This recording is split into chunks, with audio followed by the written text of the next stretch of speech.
আসসালামু আলাইকুম রহমতুল্লাহ। আচ্ছা, আমি আলহামদুলিল্লাহ আমরা হচ্ছে সিগন্যালটা ঠিক করতে পেরেছি। আচ্ছা, আমি ভালো আছি। আল্লাহ সুবহানাহু ওয়া তাআলা আমাকে ভালো রেখেছেন। ওয়ালাইকুম আসসালাম ওয়া রাহমাতুল্লাহ। আচ্ছা, তাহলে আমরা হচ্ছে রেকর্ডিংটা অন করলাম, আমরা ক্লাসে যাই। আমি ১ম এ একটু কোয়েশ্চেন করি। খুবই সহজ একটা প্রশ্ন। সেটা দিয়ে আমরা মূলত আজকের ক্লাসটা আলোচনা শুরু করব। সেটা হলো যে আমরা আল কোরআন তিলাওয়াত করি, আমরা নামাজ আদায় করি, আমরা হজ করি, সলাত আদায় করি বা হচ্ছে সম পালন করি, যাকাত প্রদান করি। কিন্তু এমন কোন একটা জায়গা, বিশেষ একটা জায়গা, যেই জায়গায় আমাদেরকে আসলে কোরআন তিলাওয়াত করতেই হয়। মানে কোরআন তিলাওয়াত করাটা বাধ্যতামূলক। এরকম একটা মাত্র ইবাদত আছে। এই ইবাদতটা কি আসলে বলেন তো? আচ্ছা, হ্যাঁ, আমাদের হচ্ছে চ্যাট বক্সে একটু লিখে বলাটাই বোধহয় সবথেকে ভালো হবে। সলাত, হ্যাঁ, অনেকেই কিন্তু বলতেছেন সলাত। ওকে, মাশাআল্লাহ। তার মানে হলো সলাত একমাত্র ইবাদত, যেই ইবাদতের ক্ষেত্রে আমাদেরকে আ কোরআন তিলাওয়াত করতেই হয়। একমাত্র ইবাদত। এখন ঝামেলাটা হলো কোথায় আমি বলি, ঝামেলাটা হচ্ছে কোথায় বা হচ্ছে যেইখানে আমাদের আসলে ত্রুটিটা মূলত তৈরি হয়। সলাত একমাত্র জায়গা যেখানে আমাদেরকে আসলে কোরআন তিলাওয়াত করতে হয়। ১ নম্বর কথা। ২ নম্বর কথা হচ্ছে পৃথিবীতে একমাত্র ইবাদত সলাত, মানে ফরজ ইবাদত, বিশেষ করে যেই ইবাদতটা প্রতিদিন একাধিকবার করতে হয়। দেখেন, আমরা যদি রোজার কথা দেখি, সেটা বছরে পালন করতে হচ্ছে বিশেষভাবে ১ মাস। হজ যদি সামর্থ্য হয়, যাকাত যদি সামর্থ্য হয়, অধিকাংশ ইবাদত আমরা কিন্তু ওইটার একটা সিজন আছে, ওইটার একটা সময় আছে। ওই সময় আমরা হয়তো ইবাদতটা করছি। কিন্তু সলাৎ একমাত্র ইবাদত, যে ইবাদতটা আবশ্যক এবং প্রতিদিন একাধিকবার করতে হয়। সো প্রসঙ্গটা আমি কেন তুললাম আমি একটু বলি। তার মানে প্রতিদিন প্রাত্যহিক জীবনে আমাদের কিছু সমস্যা আছে। আমরা হচ্ছে যে ধরেন অনেক সময় ডিপ্রেশনে পড়ে যাই, মন খারাপ থাকে, স্ট্রাগল করতে হয় নানান কিছুতে। অনেক সময় আমরা অনেক কিছুতে ফেইল করি, ব্যর্থ হয়ে যাই। তার মানে আমাদের প্রাত্যহিক জীবনের কিছু সমস্যা আছে, যেটা প্রতিদিন আমাদের সঙ্গে ঘটে। পাশাপাশি সলাৎ এমন একটা ইবাদত যেটা আবার আমাদেরকে প্রতিদিন একাধিকবার করতে হয়। সো ২ টার মধ্যে কিন্তু একটা মিল আছে। মিলটা এইটা, আমি যেটা আসলে ধরানোর চেষ্টা করছি। মিলটা হলো সলাৎ একমাত্র ইবাদত যেটা একাধিকবার করতে হয়। আবার আমাদের প্রতিদিনের জীবনে একাধিক সমস্যা তৈরি হয় যেটা আসলে প্রতিদিনই হচ্ছে। দ্যাট মিনস আল্লাহ সুবহানাহু ওয়া তাআলা সলাৎটা আমাদের জন্য এমনভাবে দিয়েছেন, ওটার টাইমিং বা ওভারঅল এমনভাবেই দেওয়া যে সলাৎ আমাদের প্রাত্যহিক জীবনে একাধিকবার ঘটিত সমস্যাগুলো আসলে সমাধান করতে সক্ষম, যদি ওইভাবে আমরা আসলে সলাৎটা আদায় করতে পারি। ওকে? তাইলে আমি আবার বলি কথাটা, যে সলাৎ একাধিকবার দৈনিক আদায় করতে হয়। প্লাস প্রতিদিন আমাদের জীবনে একাধিক সমস্যাও আসলে তৈরি হয়। দ্যাট মিনস সলাৎ এমন একটা ইবাদত যেটা প্রাত্যহিক জীবনের সমস্যার সমাধান করতে সক্ষম, যদি ওইভাবে আমরা আসলে সলাৎটা আদায় করতাম। এবার আসেন সলাতের মানে খুবই গুরুত্বপূর্ণ কিছু অনুষঙ্গের মধ্যে একটা হচ্ছে কেরাত, মানে হচ্ছে যে আমরা তিলাওয়াতটা করি সেটা। সুতরাং আমরা যেই সূরাগুলো নামাজে তিলাওয়াত করছি, বহুল পঠিত যেই সূরাগুলা, বিশেষ করে আমরা তো অনেকেই বড় সূরাও পড়তে পারি মাশাআল্লাহ। কিন্তু আমরা হয়তো অধিকাংশই সূরা ফাতিহাটা পড়ছি। সেই সঙ্গে আমরা হয়তো আম্মা পাড়ার যেই বিশেষ সহজ কিছু সূরাগুলা আছে, যেমন সূরা ফিল, সূরা মাউন, নাস, ফালাক, আমরা যেটা বলার জন্য বলছি আমি সামনে বলি। এখন এই সূরাগুলা দিয়ে প্রতিদিন আমরা নামাজ আদায় করতেছি। যদি এমন হইতো যে এই সূরাগুলা ওইভাবে আমরা আসলে বুঝতে পারছি, এই সূরাগুলা ওইভাবে আমরা জানতে পারছি, শিখতে পারছি, যার ফলে আমি মূল কথা যেটা আসলে বলতে যাচ্ছি, যদি সূরাগুলা ওইভাবে আমি বুঝতাম, যেই সূরাগুলা দিয়ে রেগুলার আমি নামাজ আদায় করতেছি, তাইলে এই সূরার একটা ইমপ্যাক্ট বা এই সূরার একটা প্রভাব আমার নামাজে পড়তো।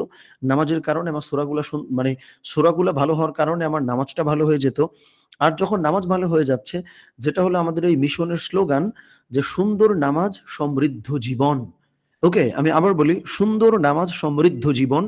এবার নামাজকে সুন্দর করার জন্যে সূরাটা কিন্তু অনেক গুরুত্বপূর্ণ, বুঝে শুনে পড়া। জাস্ট তিলাওয়াত করে গেলাম সেটা না। এখন সূরা ঠিক ইজ ইকুয়াল টু নামাজ ঠিক, নামাজ ঠিক ইজ ইকুয়াল টু আপনার লাইফটা আসলে ঠিক হয়ে গেল।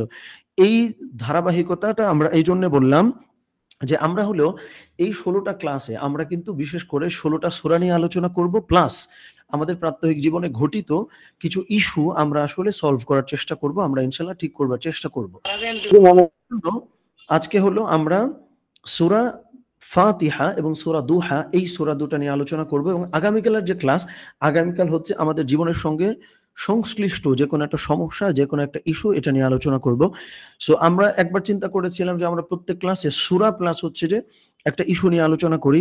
তাতে কিছু অসুবিধা আসলে তৈরি হয়। অনেক সময় হয় কি, ওভারলোডেড হয়ে যায়। এই লোডটা বেশি পড়ার ফলে অনেক সময় আমরা হয়তো রিসিভ করতে পারি না, বা হচ্ছে অনেক সময় আমাদের কোনো কোয়েশ্চেন থাকলে, কথা থাকলে সেটা আমরা বলতে পারি না।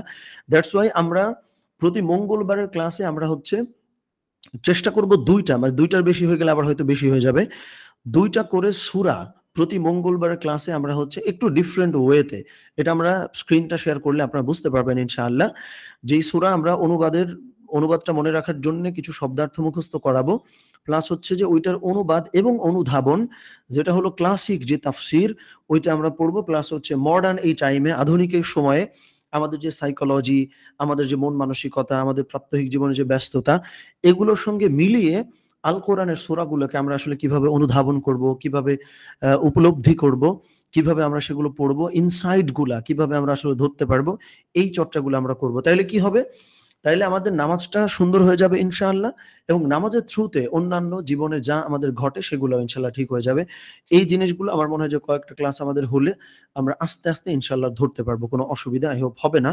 আমি আপাতত স্ক্রিনটা অন করি। যদি আমাদের কোনো অস্পষ্টতা থাকে, আমরা ক্লাসের শেষে ছোট্ট করে একটু প্রশ্ন করবার সুযোগ থাকবে। বিশেষ করে আমি বলি, আমাদের বুধবারের দিনটায় আমাদের লেকচারটা একটু সংক্ষিপ্ত হবে। অর্থাৎ আগামীকালে আমাদের যে লেকচারটা হবে একটু তুলনামূলক সংক্ষেপ হবে প্রতি বুধবারের লেকচার। ওইদিন আমরা বিশেষ করে যেন কোয়েশ্চেন করতে পারি, যেহেতু আবার মাঝখানে ৪ দিন মতো আমাদের গ্যাপ থাকে। সো আমি কিছু হোমওয়ার্ক, আপনাদেরকে উইকলি কিছু অ্যাক্টিভিটি যেগুলো আমাদের সারা সপ্তাহ জুড়ে করতে হবে, এই জিনিসগুলো বুঝায় দিব। কোনো কোয়েশ্চেন থাকলে সেটাও আমরা করব, বিশেষ করে বুধবারে। তবে আজকে ১ম ক্লাস হিসেবে আজকেও যদি কোনো অস্পষ্টতা থাকে সেটাও আমরা অবশ্যই ক্লাস শেষে জিজ্ঞেস করব। তো আমরা মোটামুটি আলাপ করে ফেলেছি, কথা বলে ফেলেছি। আমরা স্ক্রিনটা অন করে আমার মনে হয় যে আমরা মূল ক্লাসে ঢুকে যাই। আমরা ১ম এ সূরা ফাতিহাটি নিয়ে আলোচনা করি।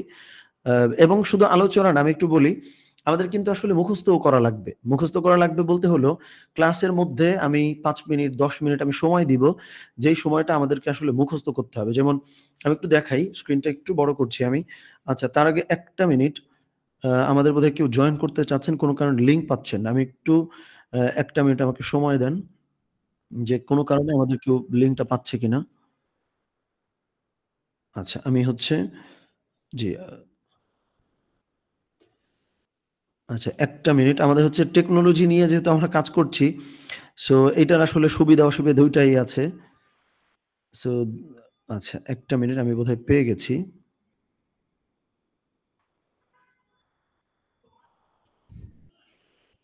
আচ্ছা,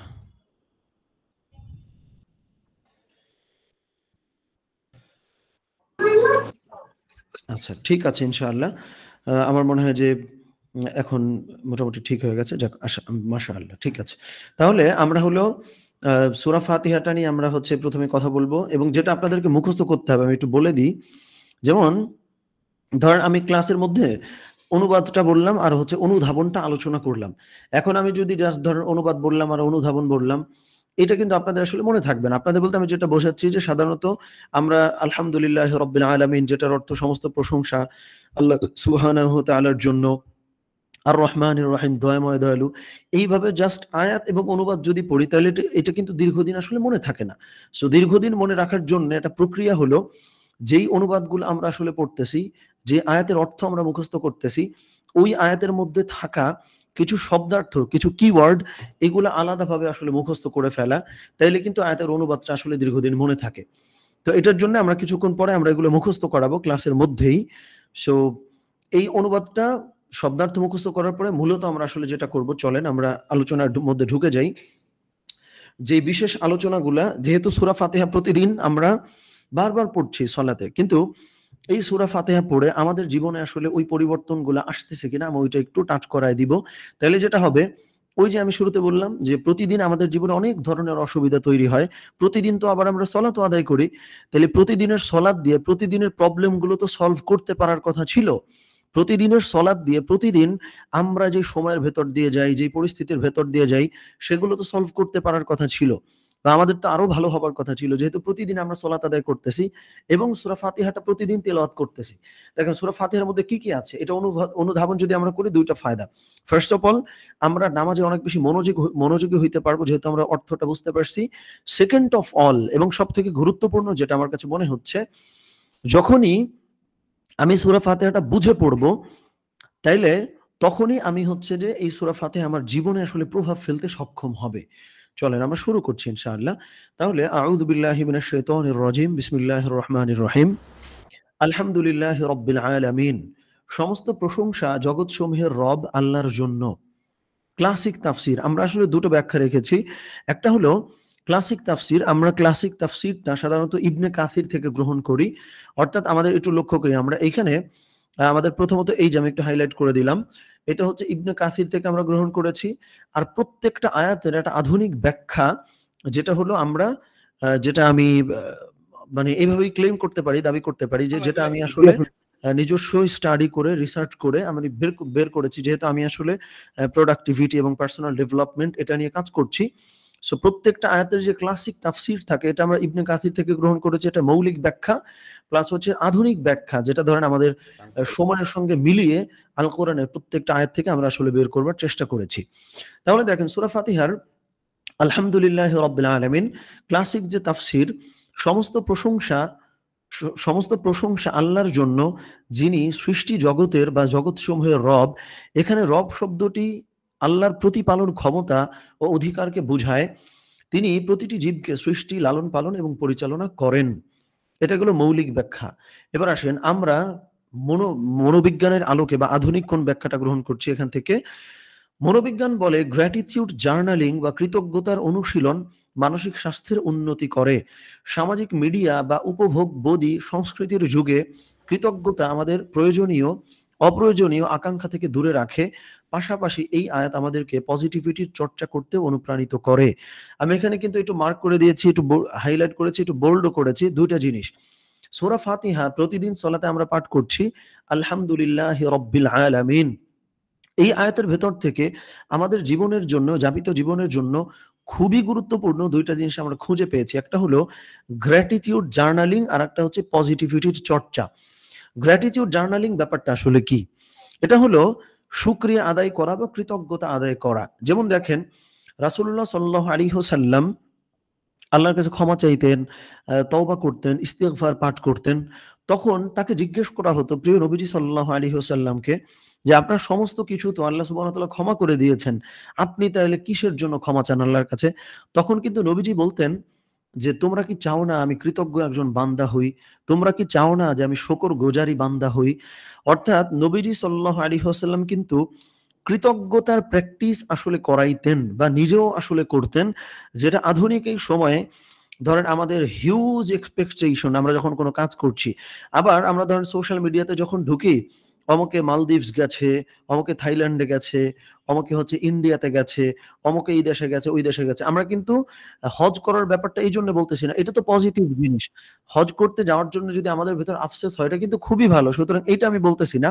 আমি বললাম যেই জায়গাগুলাতে ধরেন আমরা সময় কাটাতে যাচ্ছি, আমরা ঘুরতে যাচ্ছি, এই জিনিসগুলা সোশ্যাল মিডিয়াতে আমরা আসলে যখন স্ক্রল করতেছি, আমরা কিন্তু বারবার দেখে আমাদের মানসিক স্বাস্থ্যের হানি হচ্ছে। মানে আমাদের মানসিক স্বাস্থ্য নষ্ট হয়ে যাইতেছে। কেন? আমার মধ্যে হিউজ প্রত্যাশা তৈরি হলো। প্রত্যাশাটা আমি পূরণ করতে পারছি না। সেইজন্য আমি ফ্রাস্ট্রেটেড হয়ে যাচ্ছি। এই ওভারঅল জিনিসগুলা কিন্তু প্রতিদিন আমাদেরকে হার্ম করতেছে। মানসিকভাবে আমাদেরকে কিন্তু ক্ষতি করতেছে।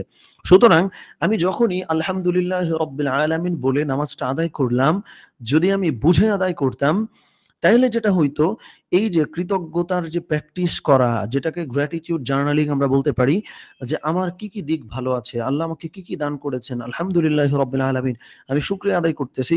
এইটা করলে এই যে কম্প্যারিজন বা এই যে তুলনা করে, অন্যের সাথে তুলনা করে আমার যে মানসিক স্বাস্থ্যের আমি হানি করছি, মানসিক স্বাস্থ্যের যে ক্ষতিটা আমি আসলে করতেছি, এই ক্ষতি থেকে আমি কিন্তু বের হতে পারতাম। এই ক্ষতি থেকে আমি কিন্তু আসলে মুক্তি পেতাম। দ্যাটস ওয়াই সূরা ফাতিহা বুঝে পড়তে হবে। অন্যথায় আমি ওরিয়েন্টেশন ক্লাসে বলেছিলাম যে হলো আমরা যদি নামাজ জাস্ট আদায় করলাম, বুঝে পড়লাম না, তাইলে কি হবে? আখিরাতে আল্লাহ সুবহানাহু ওয়া তাআলা আমাদেরকে পাকড়াও করবেন না। আল্লাহ সুবহানাহু ওয়া তাআলা আখিরাতে আমাদেরকে ধরবেন না। কারণ আমরা আমাদের যে ফরজ ইবাদত, এই সালাতটা তো মাশাআল্লাহ আদায় করে ফেলেছি। সেজন্য আখিরাতে আল্লাহ সুবহানাহু ওয়া তাআলা আমাকে ধরবেন না। কিন্তু এই ইবাদতের দুনিয়াবি যে দৃষ্টিভঙ্গি, আমাদের প্রত্যেকটা ইবাদতের কিন্তু আমরা বলেছিলাম যে ২ টা দিক আছে। একটা দিক হলো আখিরাত সংশ্লিষ্ট, আরেকটা হচ্ছে দুনিয়া সংশ্লিষ্ট। যেমন আমরা যাকাতের উদাহরণটা দিয়েছিলাম যে আমি যখন যাকাত আদায় করতেছি, এখানে ২ টা জিনিস জড়িত। একটা হলো আল্লাহ সুবহানাহু ওয়া তাআলা আমার জন্য যাকাতটা আবশ্যক করেছিলেন। আমি আলহামদুলিল্লাহ যাকাতটা প্রদান করে আমার দায়িত্বটা আমি পালন করে ফেলেছি। একটা কাজ যেটা আখিরাত সংশ্লিষ্ট, এইটারই দুনিয়ার সংশ্লিষ্ট কাজটা হলো আমি যখনই যাকাতটা আদায় করলাম, তখন কিন্তু দুনিয়ার অনেক মানুষের অর্থনৈতিক জীবন আমি সুন্দর করবার চেষ্টা করতেছি। এই যে ২ টা দিক আছে। তেমনিভাবে আমরা যে সলাত আদায় করতেছি, এইখানে তো ২ টা দিক থাকার কথা ছিল। কিন্তু এই ২ টা দিক কিন্তু আমরা খুঁজে পাই না। আমরা যদি জাস্ট সূরা ফাতিহা পড়লাম, সেই সঙ্গে একটা সূরা পড়লাম, আমি নামাজ আদায় করে বেরিয়ে আসলাম। আখিরাতের কাজটা কিন্তু আমার চুকে গেল। আখিরাতের কাজটা কিন্তু আমার হয়ে গেল যে আল্লাহ সুবহানাহু ওয়া তাআলা আমাকে পাকড়াও করবেন না। পক্ষান্তরে আমি যদি সূরা ফাতিহার ১ নম্বর আয়াতের মধ্যেই যে গ্র্যাটিটিউড জার্নালিং ছিল, যে কৃতজ্ঞ হইতে হবে, শুকরিয়া আদায় করতে হবে, আমার যা আছে কনাআত বা অল্পে তুষ্টি, কি অল্প পেয়েই খুশি হয়ে যাইতে হবে। এই প্র্যাকটিসের মেসেজ, এই বার্তাটি আল্লাহ সুবহানাহু ওয়া তাআলা যে সূরা ফাতিহার মধ্যেই রেখেছিলেন, এইটা যদি আমি আসলে জানতাম, আমি যদি বুঝতাম, তাইলে কিন্তু ওই যে নামাজের যে দুনিয়াবি দিক আছে, দুনিয়াতেও নামাজ আমাকে সুন্দর করবে, এটা কিন্তু আমরা আদায় করে ফেলতে পারতাম। ২ নম্বরটা হচ্ছে এখানে ২য় হাইলাইট করা যে ওয়ার্ডটা আছে আমরা লক্ষ্য করি পজিটিভিটি। এটা হলো যে আমরা আল্লাহ সুবহানাহু ওয়া তাআলা আমরা লক্ষ্য করছি আল্লাহ সুবহানাহু ওয়া তাআলা সূরা ফাতিহা শুরু করলেন আলহামদুলিল্লাহি রাব্বিল আলামিন বলে, অর্থাৎ আলহামদু। সূরা ফাতিহা শুরু করলেন আলহামদু শব্দ বলে। আল কোরআন আল্লাহ সুবহানাহু ওয়া তাআলা শুরুই করলেন আলহামদু মতো একটা পজিটিভ বা সমস্ত প্রশংসা, কোনো নেগেটিভ দিক না যে আমি কাউরে ফোন করে আমি বলতেছি। যে অনেক মানুষ আছে না যে আপনি ফোন করছেন যে, "ভাই কি অবস্থা? কেমন আছো?" ধরেন ফোনটা ধরেই বলতেছে, "আরে ভাই ভালো নাই। কি যে চলতেছে জীবনে দোয়া খায়ের কর।" এই যে বোঝেন, আবার বোঝেন আমি বলি, অনেক মানুষ আপনি দেখবেন যে আপনি জিজ্ঞেস করছেন যে, "তোমার পরীক্ষা কেমন হইছে?" বলবে, "আর ভাই উত্তর দিতে পারি নাই।" আবার, "ভাই কেমন আছো?" "আরে সময় ভালো যাচ্ছে না।" এই যে কিছু মানুষ ইভেন ধরেন আমরা আমাদের মধ্যে অনেকেই হয়তো এরকম আছি যে আমরা ফোনে কথাটা শুরুই করে একটা নেগেটিভ কথা বলে যে, "ভাই খুব বড় সমস্যা হয়ে গেছে।" এই জিনিসটা কিন্তু অ্যাজ আ মুমিন, একজন মুমিন হিসেবে আমাদেরকে বর্জন করতে হবে, পরিহার করতে হবে। কারণ আমরা লক্ষ্য করলাম যে আল্লাহ সুবহানাহু ওয়া তাআলা সূরা ফাতিহা শুরুই করেছেন, ইভেন আল কোরআন শুরুই করেছেন আলহামদুর মতো একটা পজিটিভ, একটা সুন্দর শব্দ চয়নের মধ্য দিয়ে। দ্যাট মিনস মুমিন যখন কথাবার্তা বলবে মানুষের সঙ্গে, সে কথাবার্তা শুরুই করবে হলো সুন্দর কথা বলে যে, "আলহামদুলিল্লাহ আমি খুব ভালো আছি। আপনার কি অবস্থা?" এরপরে আপনার যদি কোনো নেগেটিভ কিছু বলবার থাকে আপনি হয়তো বিস্তারিত শেয়ার করবেন। সো সূরা ফাতিহার ১ নম্বর আয়াত থেকে ২ টা শিক্ষা আমরা আসলে গ্রহণ করলাম। একটা হলো আলহামদুলিল্লাহি রাব্বিল আলামিন, যেটার ভিতরে গ্র্যাটিটিউড জার্নালিং তথা কৃতজ্ঞ বান্দা হইতে হবে। ২ নম্বরটা হচ্ছে পজিটিভিটির চর্চা করতেই হবে।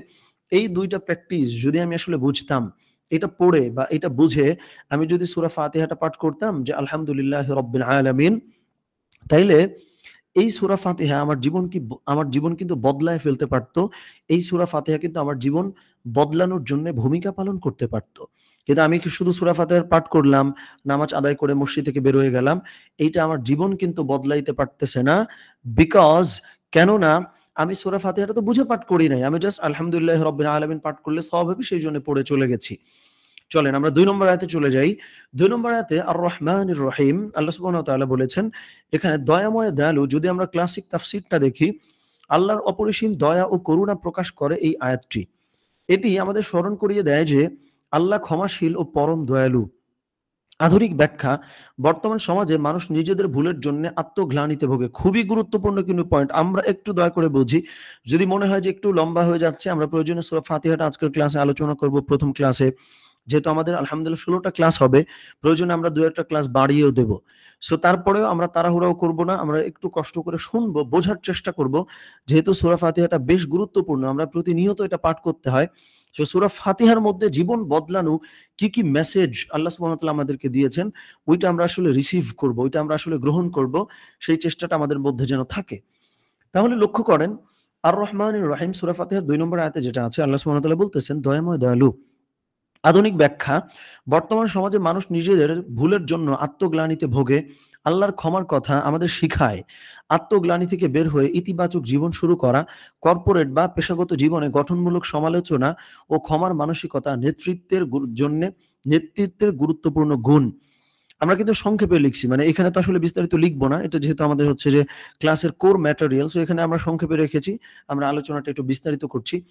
এখানে দেন তিনটা বিষয় আছে। আর রহমানের রহিম আমরা যখন বলতেছি যে দয়াময় দয়ালু আল্লাহ, আমি যদি শুধু আখেরাতের ব্যাপারটা বুঝি যে এটা পাঠ করে আমরা নামাজটা আদায় করে মসজিদ থেকে বেরিয়ে গেছি বা জায়নামাজ থেকে আমরা বেরিয়ে এসেছি, হবে না। এটা শুধু আখেরাতে আপনাকে নাজাত দেবে, কিন্তু দুনিয়াতে তো আপনি নাজাত পাবেন না। কারণ আর রহমানের রহিম সংশ্লিষ্ট দুনিয়ার জিনিসগুলো আমি আপনি কিন্তু বুঝি নাই, আমরা টাচ করি নাই। যেমন আমি বলি দেখেন, যখনই আমি নামাজে প্রতিনিয়ত আর রহমানির রহিম পড়লাম, অনেকগুলো বিষয় কিন্তু এখানে আমরা লক্ষ্য করতে পারি। একটা আমরা বলেছি, প্রথমে হলো আমাদেরকে ক্ষমার কথা আমাদের শেখায়, আত্মগ্লানি থেকে বের হয়ে ইতিবাচক জীবন শুরু করা, প্লাস কর্পোরেট ও পেশাগত জীবনে গঠনমূলক সমালোচনা, প্লাস হচ্ছে ক্ষমার মতো মানসিকতা। যে এই পুরো জিনিসগুলা আমরা যদি জাস্ট একটা শব্দে বলি, সিম্প্যাথি আর হচ্ছে ইমপ্যাথি। অর্থাৎ আপনি ধরেন একটা কোথাও জব করতেছেন, আপনার টিমে কিছু লোকজন আছে। এখন এই লোকদেরকে তারা একটা ভুল করে ফেলছে।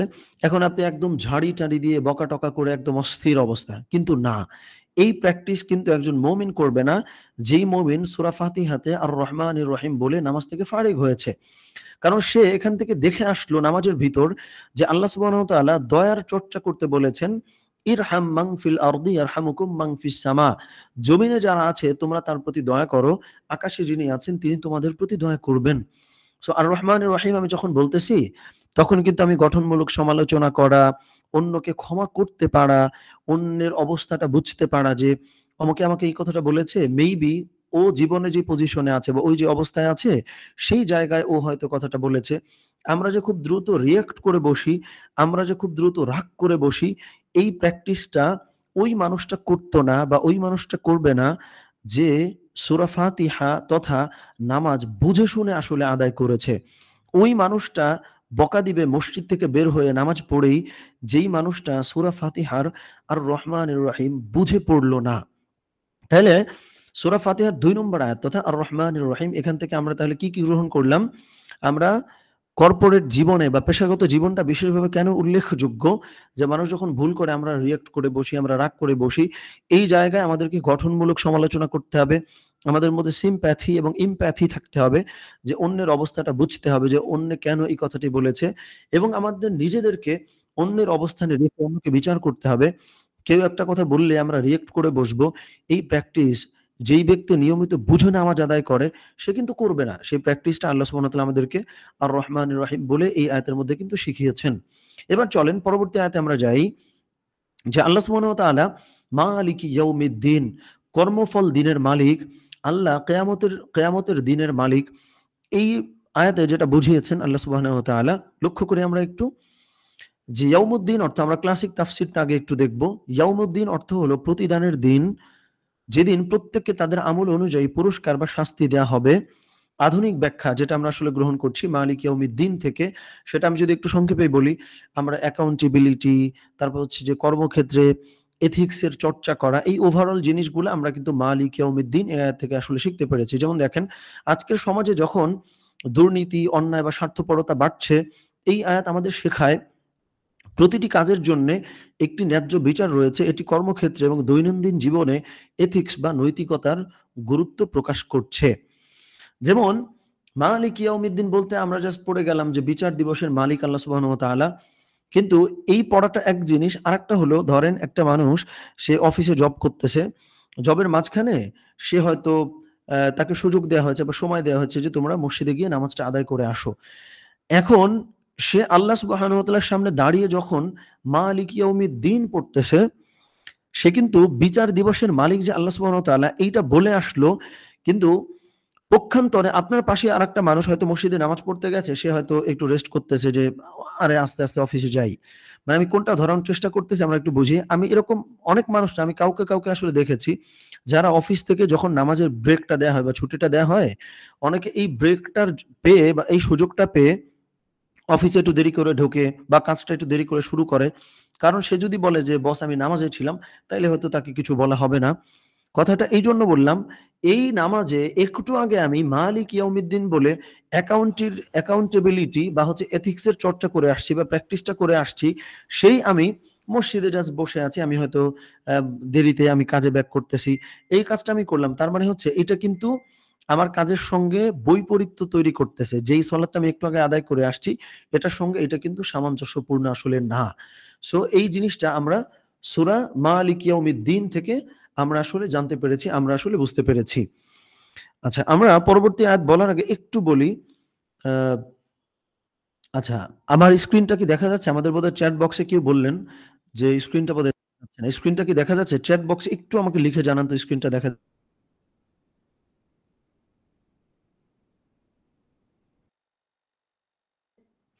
আচ্ছা, তাহলে স্ক্রিন দেখা যাচ্ছে। ওকে, ওকে, ঠিক আছে, মাশাআল্লাহ। তাহলে হচ্ছে যে আ আমার মনে হয় যার অসুবিধা হলো ওখানে বোধহয় নেটওয়ার্ক কোনো কারণে ইস্যু করছে কিনা। ওকে, চলেন আমরা একটু আস্তে, আস্তে আগাই সামনের দিকে। তাইলে বোঝেন আমরা আলহামদুলিল্লাহি রাব্বিল আলামিন আর রহমানির রহিম মালিক ইয়াউমিদ্দিন এই ৩ টা আয়াতে খুবই গুরুত্বপূর্ণ জীবনের জন্য শিক্ষা, সেগুলো কিন্তু এখানে আমরা আসলে পেয়ে গেছি আমাদের প্রাত্যহিক জীবনের সঙ্গে সংশ্লিষ্ট। এবার চলেন ইয়্যাকা না'বুদু ওয়া ইয়্যাকা নাস্তাঈন এই অংশে আমরা যাই। আচ্ছা, আমাদের এই ম্যাটেরিয়াল গুলো আমরা শেয়ার করব। এই পিডিএফটা শেয়ার করা হবে ইনশাআল্লাহ, অসুবিধা নাই। ভিডিওটা শেয়ার করা হবে। মানে পরবর্তীতে কেউ চাইলে দেখে নিতে পারবেন। কারো ক্লাস ছুটে গেলে দেখতে পারবেন। প্লাস হচ্ছে যেই পিডিএফটা নিয়ে আমরা আলোচনা করতেছি আমি এটাও শেয়ার করব ইনশাআল্লাহ, অসুবিধা নেই। সো এগুলো সবই শেয়ার করা হবে। আমরা জাস্ট ক্লাসে একটু মনোযোগ দিয়ে শুনি তাইলে সুবিধা হবে। কারণ হচ্ছে যে আমি একটু বলি, আমাদের কিন্তু আসলে হোমওয়ার্ক আছে। আমাদের কিন্তু হোমওয়ার্ক জমা দেওয়া বাধ্যতামূলক। হোমওয়ার্ক কি, কি? আমরা যে শব্দার্থগুলো মুখস্থ করাচ্ছি আমি সেগুলো জিজ্ঞাসা করব, এটা একটা। প্লাস হচ্ছে যে সূরা ফাতিহা থেকে আমরা আসলে আমাদের আধুনিক এই বর্তমান সময়ের বা প্রাত্যহিক জীবনে কোন, কোন দিককে সূরা ফাতিহা আমরা আসলে মিলাইতে পারি। আমি আবার একটু বলি, সূরা ফাতিহা থেকে যেই শিক্ষাগুলো আমরা আসলে পাচ্ছি, এই শিক্ষাগুলো আমাদের প্রাত্যহিক জীবনের সঙ্গে কিভাবে মেলে বা কিভাবে সাদৃশ্যপূর্ণ, এই জিনিসটা ছোট্ট একটা লেখার মধ্য দিয়ে আমাদেরকে কিন্তু একটা লেখা তৈরি করতে হবে। যেটা জমা দিতে হবে। কোথায় জমা দিব? তারপরে হচ্ছে যে ক্লাসের বাইরেও আর কি, কি অ্যাক্টিভিটি বা কি, কি ব্যস্ততা আছে, এটা ক্লাসের শেষে আমরা আলোচনা করব। আমরা টেনশন না করি, অসুবিধা নাই। সো এটার জন্য আমাদের সময় দেওয়া আছে। আচ্ছা, আমি আরেকটা ডিভাইস থেকেও জয়েন করছি, তো এখানে অনেক সময় একটু অসুবিধা হয়। এটা আমার মাঝে মধ্যে একটু দেখতে হবে আসলে। ওকে, অসুবিধা নেই। তাহলে আমরা আগাই। আচ্ছা, চলেন। আমরা আর হচ্ছে কয়েকটা আয়াত আছে এটা বলে আমি একটু মুখস্থ করিয়ে তারপরে হচ্ছে যে আমাদের যত কোয়েশ্চেন বা কোনো অস্পষ্টতা আছে এগুলো আমরা দূর করব, অসুবিধা নেই ইনশাআল্লাহ। তাহলে চলেন পরবর্তী আয়াতে বিসমিল্লাহির রহমানির রহিম আল্লাহ সুবহানাহু ওয়া তাআলা জানাচ্ছেন, ইয়্যাকা না'বুদু ওয়া ইয়্যাকা নাস্তাঈন। এখানে তাহলে কি, কি আছে? ক্লাসিক যে তাফসীর আমরা প্রতিনিয়ত পড়ি বা জানি যে ইয়্যাকা না'বুদু নির্দেশ করে আমরা শুধু আল্লাহর ইবাদত করি। ইয়্যাকা নাস্তাঈন নির্দেশ করে আমরা তার কাছেই সাহায্য চাই। এটি তাওহীদের গুরুত্ব প্রকাশ করে। এখন এইটুকু বুঝে আপনি জেনে ফেললেন বা কেউ আপনাকে বলল যে সূরা ফাতিহার মধ্যে তাওহীদের প্র্যাকটিস করা হয়েছে, চর্চা করা হচ্ছে। এইটা একটা দ্বীনি জ্ঞান আপনি অর্জন করেছেন। এ পর্যন্ত তো ভাই সীমাবদ্ধ থাকলে হবে না। এই সূরা ফাতিহার মধ্যে শুধুই কি তাওহীদের কথা আছে? এই সূরা ফাতিহার মধ্যে শুধুই কি রুবুবিয়তের কথা বলা আছে যে আল্লাহ সবাইকে প্রতিপালন করেন? না। সূরা ফাতিহার মধ্যে তাহলে কি, কি আছে আরো আমরা যেগুলো আবিষ্কার করছি, আমরা যেগুলো বলতেছি দেখেন, আধুনিক ব্যাখ্যায় ইয়্যাকা না'বুদু ওয়া ইয়্যাকা নাস্তাঈন এর মধ্যে কি মজার একটা জিনিস আছে। আমরা শুধু আপনার ইবাদত করি আর আমরা শুধু আপনার কাছে সাহায্য চাই। প্রতিদিনের ব্যস্ত জীবনযাত্রায় এই আয়াত আমাদের শেখায় প্রাধান্য দিতে হবে আধ্যাত্মিকতা ও আল্লাহর সাথে সংযোগ স্থাপনের। সবথেকে গুরুত্বপূর্ণ যেটা, এই লাইনটা আমি একটু হাইলাইট করে দিয়েছি, লক্ষ্য করেন।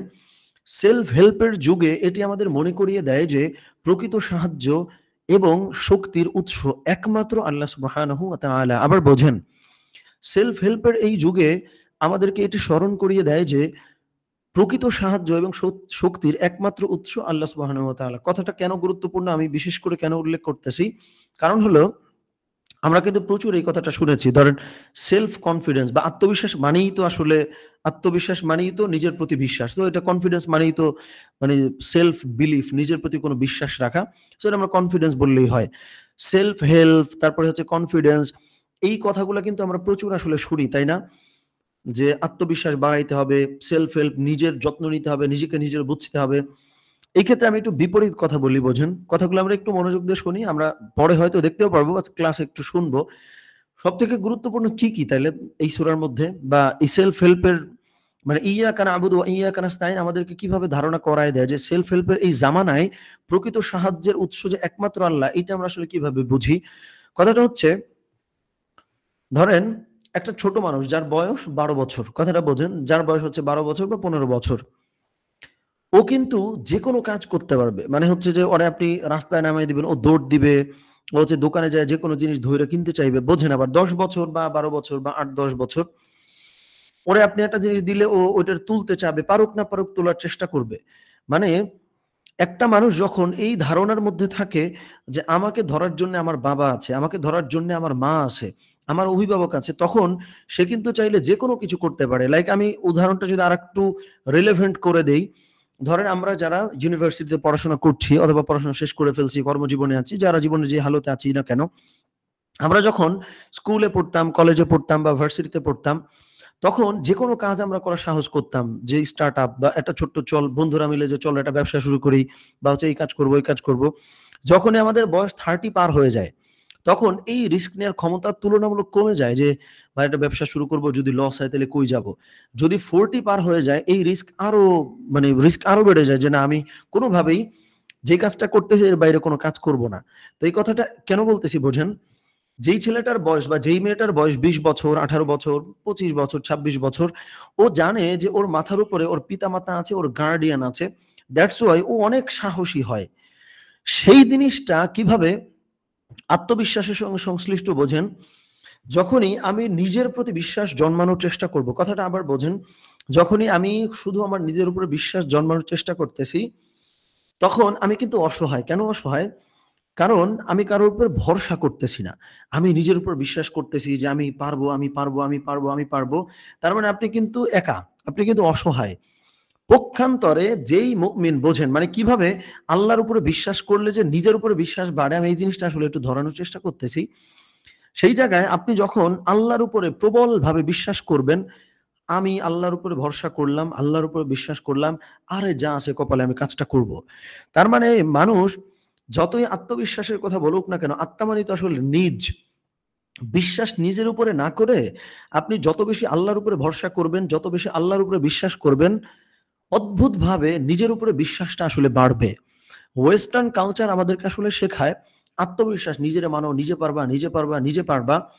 সেলফ হেল্প আমাদেরকে শেখায় নিজের যত্ন নাও, নিজে বোঝো, নিজে করো, নিজে করো। মজার ব্যাপারটা হচ্ছে, যদি আমরা আল্লাহর উপরে ভরসা বাড়ায় দেই, আল্লাহর উপরে যখন ভরসা বাড়বে, ওইটারই বাই প্রোডাক্ট হলো নিজের উপরে ভরসা বেড়ে যাবে। আল্লাহর উপরে যখন আমার বিশ্বাস বাড়বে, ওইটারই বাই প্রোডাক্ট হলো নিজের উপরে বিশ্বাস বেড়ে যাবে। ওই ছেলে বা ওই মেয়েটার মতন যে জানে যে আমার উপরে আমার বাবা-মা আছে, সুতরাং আমার যেকোনো কাজ আমি চাইলে করে ফেলতে পারবো। কারণ আমার তো অভিভাবক আছেই। তেমনিভাবে মুমিন এই বিশ্বাস করে যে আমি একটা কাজ করব, আমার সমস্ত বিশ্বাস আল্লাহর উপরেই থাকবে। যখনই আল্লাহর উপরে বিশ্বাসের মাত্রা বাড়বে, অদ্ভুতভাবে নিজের উপরে বিশ্বাসের মাত্রাটা কিন্তু বেড়ে যাচ্ছে। কারণ আপনি জানেন আমি অনেস্ট আছি, আমি কাজটা করতেছি, আল্লাহ আমার সঙ্গে আছে। কোনো ভয় নাই, আমি কাজটা করেই যাব। তার মানে আল্লাহর উপরে বিশ্বাস বাড়ার নামান্তরই হলো নিজের উপর বিশ্বাসটা বেড়ে যাওয়া। তেমনিভাবে মুমিন এইটা চমৎকারভাবে বিশ্বাস করে যে আমাকে অমুক কষ্ট দিয়েছে, অমুক আমাকে আঘাত করেছে, অমুক আমাকে অপমান করেছে। আমি তার উপরে ভরসা করে নিজেকে একদম ভেঙে ফেলবো। আমি একদম ব্রোকেন হার্ট হয়ে যাব। কষ্ট পেয়ে আমি একদম সুইসাইডাল হয়ে যাব, নিজের ক্ষতি করব। এইটা মুমিন করবে না। কেন করবে না জানেন? কারণ মুমিন তো সলাতে একটু আগে আল্লাহ সুবহানাহু ওয়া তাআলাকে বলে আসছে, ইয়াকা না'বুদু ওয়া ইয়াকা নাস্তাঈন। হে আল্লাহ, আমি তোমার ইবাদত করি, আমি তোমার কাছে সাহায্য চাই, আমি তোমার উপরে নির্ভর করি। অমুকে আমারে কষ্ট দিয়েছে, তাতে আমার কি হয়েছে? আমি তো তোমার জন্যে। আমি তো তোমার উপরে বিশ্বাস করতেছি। তার মানে হলো মুমিন যেহেতু আল্লাহকে বিশ্বাস করে, মুমিন যেহেতু আল্লাহর উপরে প্রবলভাবে আস্থা রাখে, যার জন্যে মুমিন কখনোই ডিপ্রেশনে পড়বে না। কারণ তার নিজের উপরে বিশ্বাস করার দরকারই তো নাই। আল্লাহর উপরে বিশ্বাস করে বলেই তো তার নিজের উপরে বিশ্বাসটা বেড়ে গেছে। সো এইজন্য আমরা এই পয়েন্টটা খুব গুরুত্বের সঙ্গে হাইলাইট করলাম। ইয়াকা না'বুদু ওয়া ইয়াকা নাস্তাঈন এর মধ্যে আমরা শিখছি সেলফ হেল্পের ধারণার যুগে এটি আমাদেরকে মনে করিয়ে দেয় যে প্রকৃত সাহায্য এবং শক্তির একমাত্র উৎস আল্লাহ সুবহানাহু ওয়া তাআলা। আর যখনই আপনি আল্লাহকে প্রবলভাবে বিশ্বাস করতেছেন, আপনার চেষ্টা করার দরকার নাই। অটোমেটিক্যালি আপনার আপনার কনফিডেন্স বেড়ে যাচ্ছে। সেলফ হেল্পের ব্যাপারে আপনি আরো যত্নবান হচ্ছেন। নিজের উপরে জোর করে আপনার আত্মবিশ্বাস বাড়াইতে হচ্ছে না যখন আপনি আল্লাহরে মানতেছেন। এই ব্যাপারগুলো আমি একটু ইয়াকা না'বুদু ওয়া ইয়াকা নাস্তাঈন বলে টাচ করাইলাম। তাহলে আমরা দেখেন সালাত আদায় করতেছি, একটা মানুষ যদি রেগুলার ৫ ওয়াক্ত সালাত আদায় করে, ওর তো কোনদিনও টেনশন করার কথা ছিল না। একটা মানুষ যদি রেগুলার ৫ ওয়াক্ত সালাত আদায় করে, ওর কিসের সুইসাইডাল প্রবণ হওয়ার কথা? ওর তো নেগেটিভ কোনো কাজই ও আসলে করবে না। ওর তো আসলে এরকমই হবার কথা ছিল। কিন্তু খুব দুঃখজনক ব্যাপারটা হচ্ছে যে আমরা নামাজ পড়তেছি কিন্তু নামাজ বুঝে পড়তেছি না। বা নামাজ পড়লাম, নামাজের মধ্যে কি আয়াত পড়তেছি, কোন সূরা পড়তেছি এটা আমরা আসলে বুঝে পড়তেছি না। দ্যাটস ওয়াই আমরা কিন্তু মানে প্রচন্ড ডিপ্রেশনে পড়তেছি, আমরা ভেঙে পড়তেছি, আমরা দুশ্চিন্তা করতেছি। এই জিনিসগুলো জাস্ট সূরা ফাতিহাটা যদি বুঝে পড়া যাইত, তাইলেই কিন্তু এই সমস্যা আমরা সমাধান করে ফেলতে পারতাম। ওকে, তারপরে পরবর্তী আয়াতে ইহদিনাস সিরাতাল মুস্তাকিম, এটার মধ্যে কি আছে চলেন আমরা লক্ষ্য করি। ক্লাসিক যে তাফসীর আছে সেটা হলো আল্লাহর কাছে সঠিক পথের জন্য দোয়া করা। সিরাতুল মুস্তাকিম হলো ইসলামের সঠিক পথ, যা নবীজি সাল্লাল্লাহু আলাইহি ওয়াসাল্লাম ও তার অনুসারীদের পথ। এটা ক্লাসিক তাফসীর। আধুনিক যে ব্যাখ্যা আমরা গ্রহণ করব ইহদিনাস সিরাতাল মুস্তাকিম এখান থেকে, সেটা হলো জীবনকে সঠিকভাবে পরিচালিত করতে প্রতিদিন সিদ্ধান্ত নিতে হয়। এই আয়াত ডিসিশন মেকিং বা সিদ্ধান্ত গ্রহণে আত্মবিশ্বাস আনে। এটি আমাদের মেন্টরশিপ বা ভালো নির্দেশনার প্রয়োজনীয়তার কথা স্মরণ করিয়ে দেয়। কিভাবে চলেন আমরা একটু ব্যাখ্যাটা করতেছি। জাস্ট আমরা একটা ওয়ার্ড হাইলাইট করি। সেটা হলো আমি যখনই আল্লাহ সুবহানাহু ওয়া তাআলাকে ইহদিনাস সিরাতাল মুস্তাকিম বললাম, তখনই আমার মনের ভেতর থেকে আমার মধ্যে যে ইগোইস্টিক মানসিকতা আছে এই ব্যাপারটা আসলে বেরিয়ে গেল। আচ্ছা, একটা মিনিট, আমরা হচ্ছে যে আমাকে অনেক সময় অন্য ডিভাইস থেকে দেখতে হয় যে সবাই ঠিকমতো করছে কিনা। আচ্ছা, চলেন আমরা তাহলে যেটা বলছিলাম যে আমরা এই ইহদিনাস সিরাতাল মুস্তাকিম এখান থেকে মেন্টরশিপ এই জিনিসটা আসলে গ্রহণ করছি বা এই জিনিসটা বোঝার চেষ্টা করব কিভাবে। আমি যখনই ইহদিনাস সিরাতাল মুস্তাকিম বললাম, আমি ইয়াং হই, আমি বৃদ্ধ হই। অনেক সময় হয় না আমাদের পূর্বের জেনারেশন, আমাদের বাবা-মারা অনেক সময় সবাই নয়, অনেক সময় বাবা-মারা কিন্তু এমনভাবে কথা বলে বা এমনভাবে আচরণগুলো করে যে তারা হয়তো কোনো ভুল করতে পারে না বা তাদের কোনো সিদ্ধান্ত বোধহয় ভুল হইতে পারে না। কারণ তারা যেহেতু বয়সে আমাদের থেকে বড়, এই যে বয়সে বড় এইজন্যে তাদের কখনো ভুল হইতে পারে না। এই মেন্টালিটি আপনার বয়স যদি ৭০ ও হয়, আপনার কিন্তু এই মেন্টালিটি আসবে না যখন আপনি ইহদিনাস সিরাতাল মুস্তাকিম বুঝে পড়বেন। কারণ ইহদিনাস সিরাতাল মুস্তাকিম পড়ার মানেই হচ্ছে একজন মুমিন প্রতিনিয়ত প্রতি মুহূর্তে গাইডেন্স এর মুখাপেক্ষী হয়। প্রতিনিয়ত তার দিক নির্দেশনা লাগে, প্রতিনিয়ত তার আসলে পরামর্শ লাগে। আবার একটা ইয়াং একটা ছেলে বা মেয়ে যার বয়স ১৬, ১৭, ২০, ২২ বছর, ২৫, ২৬ বছর, যে প্রচুর সোশ্যাল মিডিয়া ব্যবহার করতেছে। এখন সে ফেসবুকে দেখলো বা হচ্ছে যে ইউটিউব বা কোনো একটা প্ল্যাটফর্মে সে দেখলো, এত ভিডিওস সে দেখেছে, এত পডকাস্ট সে শুনেছে, এত বই সে পড়েছে। সে বারবার শুধু চিন্তা করে, আমার কাছে এত ইনফরমেশন আছে, আমি তো একাই সব বুঝি। এই ওল্ড জেনারেশনের মানুষগুলা থেকে আমার কি পরামর্শ নেওয়ার দরকার আছে নাকি? আমিই তো সব বুঝি। নো। আপনার বয়স ৬ হোক, ১৬ হোক, ৬০ হোক, ৮০ হোক, ৯০ হোক, ১০০ হোক, প্রতিনিয়ত প্রতি মুহূর্তে একজন মুমিন ডিসিশন নেওয়ার ক্ষেত্রে, কথা বলবার ক্ষেত্রে তার অবশ্যই মেন্টরশিপ এর দরকার রয়েছে। মেন্টরশিপ মানে হলো কেউ কোনো একজন মুরব্বি, সে আমার বয়সে বড় হইতে পারে, জ্ঞানে বড় হইতে পারে, সে আমার বড়। এই বড় হওয়া মানেই যে তার আমাকে কেবলই বয়সে বড় হইতে হবে, নো। সে যেকোনো ভাবে আমি নির্দিষ্ট একটা বিষয়ে প্রবলেমে পড়েছি, এই সমস্যার সমাধান যেই মানুষের কাছে আছে তার মেন্টরশিপ আমি আসলে গ্রহণ করব। আমি বৃদ্ধ হই, আমি ইয়াং হই, আমি মধ্যবয়সী হই।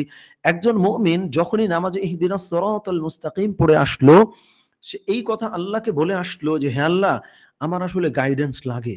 আমার আসলে দিক নির্দেশনা লাগে। আমার আসলে পরামর্শ লাগে। আমার আসলে মেন্টরশিপ লাগে। আমি একাই সবকিছু করে ফেলবো।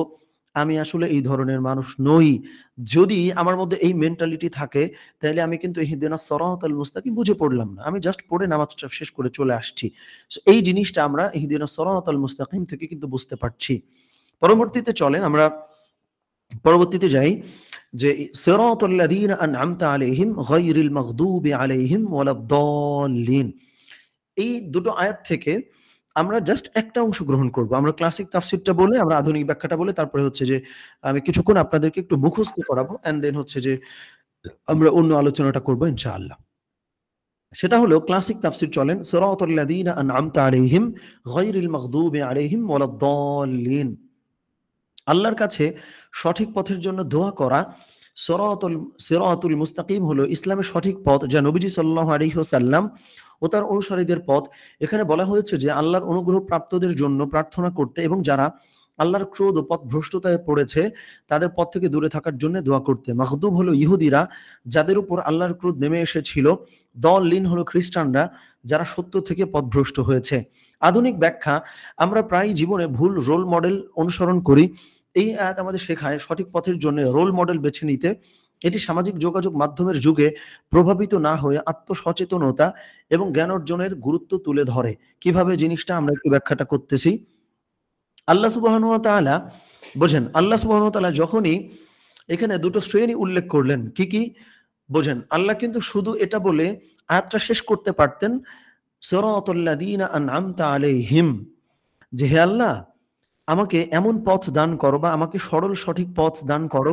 আল্লাহ সুবহানাহু ওয়া তাআলা কিন্তু এই পর্যন্ত বলে আয়াতটি শেষ করতে পারতেন। আল্লাহ কিন্তু করেন নাই। আল্লাহ আরো কি বলছেন দেখেন। আল্লাহ দুটো রোল মডেল খাড়া করিয়েছেন এখানে। এমন মানুষদের পথ আমাকে দান করো আন'আমতা আলাইহিম, যাদের উপর আপনি খুশি হয়েছেন। গায়রিল মাগদুবি আলাইহিম ওয়ালাদ-দাল্লিন, আমিন।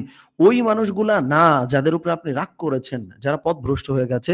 সুতরাং একজন মুমিন কখনোই ইন্ডিভিজুয়ালিটির প্র্যাকটিস কিন্তু করতে পারে না। ইন্ডিভিজুয়ালিটি কি? আমি আমার মতো করে জিন্দেগিটা যাপন করব। আমি আমার মতন করে বুঝে শুনে চলবো। একজন মুমিন এইভাবে কিন্তু তার জীবনটা যাপন করবে না। কেন যাপন করবে না? কারণ আল্লাহ সুবহানাহু ওয়া তাআলা মুমিনকে বুঝাইয়া দিলেন সূরা ফাতিহার মধ্যে যে মুমিনের সামনে রোল মডেল দরকার হয়। মুমিন একাই বুঝে শুনে আসলে চলতে পারে না। তার সামনে রোল মডেল দরকার হয়। রোল মডেলটা কেমন? এমন রোল মডেল যারা ব্লেসড, এমন রোল মডেল যাদের উপর আল্লাহ সুবহানাহু ওয়া তাআলা রহমত করেছেন, বারাকা দান করেছেন। এমন রোল মডেল না যাদের উপর আল্লাহ সুবহানাহু ওয়া তাআলা রাগান্বিত হয়েছেন। এই যে একজন মুমিন হিসেবে আপনি একাই বুঝে ফেলবেন, একাই করে ফেলবেন, একাই চলবেন, একাই বলবেন। এই যে সেলফ সেন্ট্রিক, আত্মকেন্দ্রিক যে আপনার চিন্তা চেতনা, ইন্ডিভিজুয়ালিটির যে প্র্যাকটিস, একাই সমস্ত কিছু করে ফেলবেন। এই জিনিসটা আল্লাহ সুবহানাহু ওয়া তাআলা আমাদেরকে কিন্তু ডিসকারেজ করেছেন। আল্লাহ সুবহানাহু ওয়া তাআলা আমাদেরকে কিন্তু অনুৎসাহিত করেছেন। আমি একাই করে ফেলবো, এই জিনিসটা আমার মধ্যে যেন ভুলেও তৈরি না হয়। কেননা আল্লাহ সুবহানাহু ওয়া তাআলা আমাকে মেন্টরশিপ বুঝিয়েছেন সূরা ফাতিহার মধ্যে। আমাকে আল্লাহ সুবহানাহু ওয়া তাআলা রোল মডেল বুঝিয়েছেন সূরা ফাতিহার মধ্যে। এই সমস্ত কিছু থেকে আমরা একটা সূরা ফাতিহার মধ্য থেকে তাহলে মূল যেই জিনিসগুলো আমরা আসলে গ্রহণ করেছি, গ্র্যাটিটিউড জার্নালিং, পজিটিভিটির প্র্যাকটিস করা, তারপরে হচ্ছে সিম্প্যাথি, এমপ্যাথির প্র্যাকটিস করা, এথিক্স এবং হচ্ছে যে আমরা অ্যাকাউন্টেবিলিটি আমরা শিখেছি।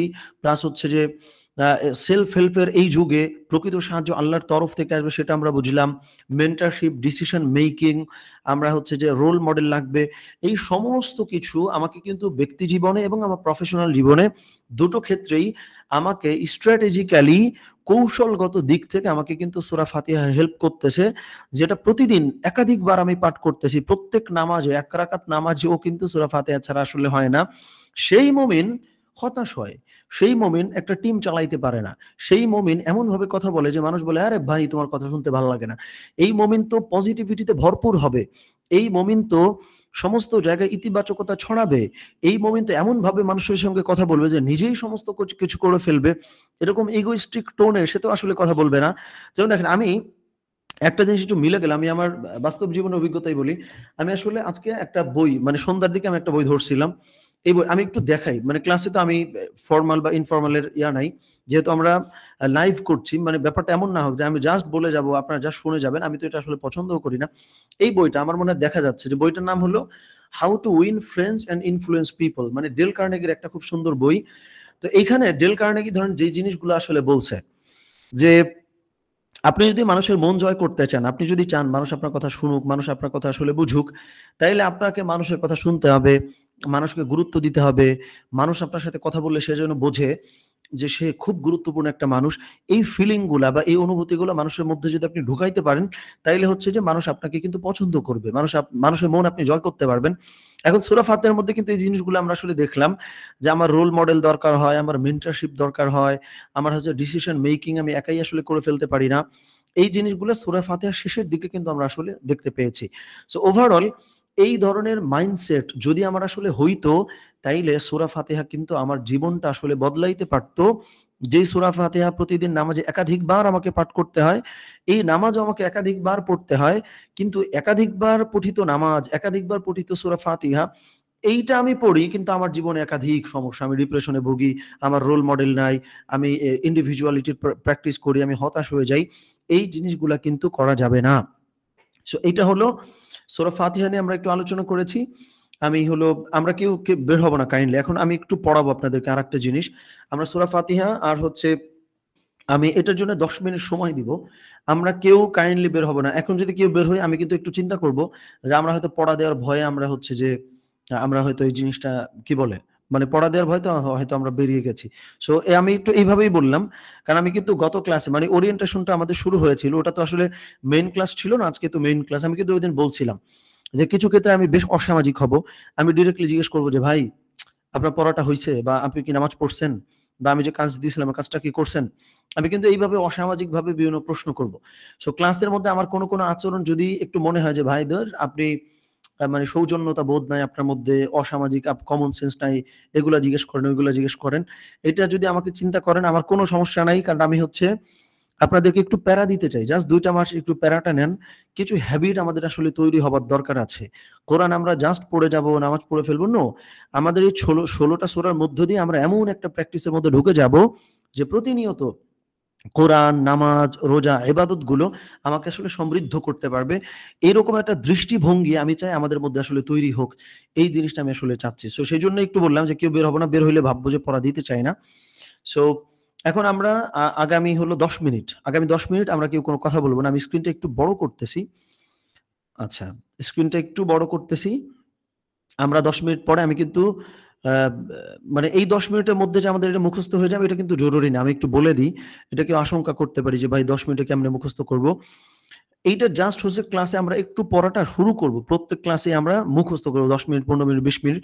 তো এর মধ্যে যাদের আমাদের মুখস্থ হয়ে যাবে তারা আমরা হ্যান্ড রেইজ করব। আর যাদের হবে না কোনো অসুবিধা নাই।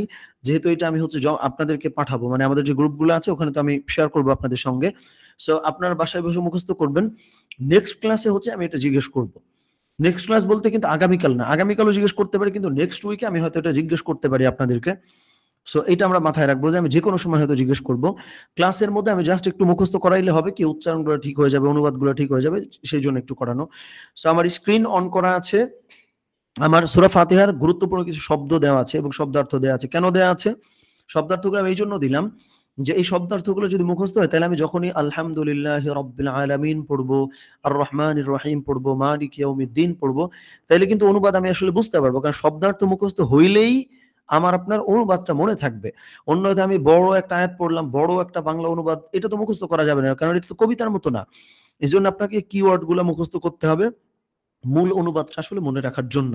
সো স্ক্রিনে প্রথমত হচ্ছে দেওয়া আছে আলহামদু মানে হচ্ছে সমস্ত প্রশংসা, আর রহমানি দয়াময়, আর রহিমি দয়ালু, ইয়্যাকা শুধু আপনার, না'বুদু আমরা ইবাদত করি, নাস্তাঈনু আমরা সাহায্য চাই, আস-সিরাত পথ, আন'আমতা আপনি অনুগ্রহ করেছেন, আল মাগদুবি ক্রোধাক্রান্ত। ক্রোধাক্রান্ত মানে হচ্ছে যার উপর ক্রোধ এসে পড়েছে তাকে ক্রোধাক্রান্ত বলা হয়।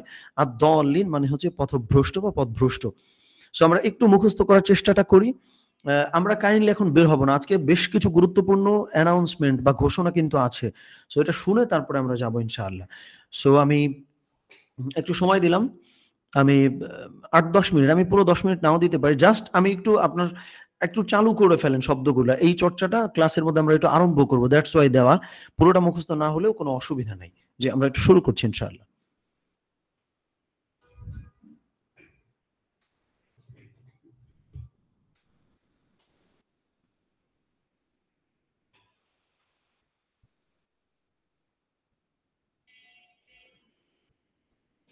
জি, যদি কোনো শব্দের উচ্চারণ আমরা না বুঝি, আনমিউট করে বলব যে, "ভাইয়া এটা বুঝতে পারছি না।" উচ্চারণটা আমরা এড়ানোর চেষ্টা করি, বাংলা উচ্চারণটা। তারপরে রাখছি, যদি কারোর প্রয়োজন হয় সেজন্য দেখে। তবে আমরা ট্রাই করব আরবিটা থেকেই আসলে মুখস্থ করতে।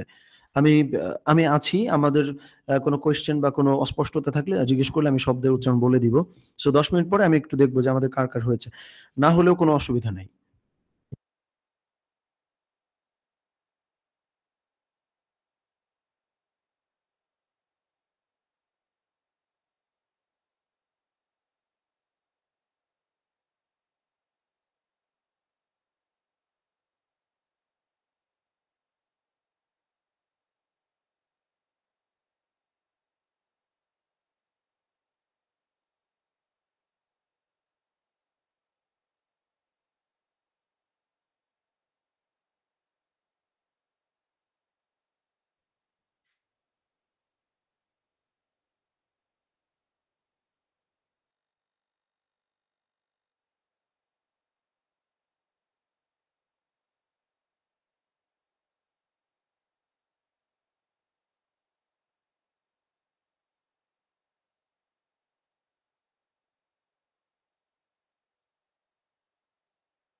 আচ্ছা, আচ্ছা। আমাদের হচ্ছে সুলতান ভাই বোধহয় জিজ্ঞেস করেছেন যে দয়াময় এবং দয়ালু শব্দ দুটো একই অর্থ। আচ্ছা, আমি একটু পরে ইনশাআল্লাহ বলতেছি। এখনই বলে ফেলি, আমরা মুখস্থ করতে থাকি, শুনতেও থাকি।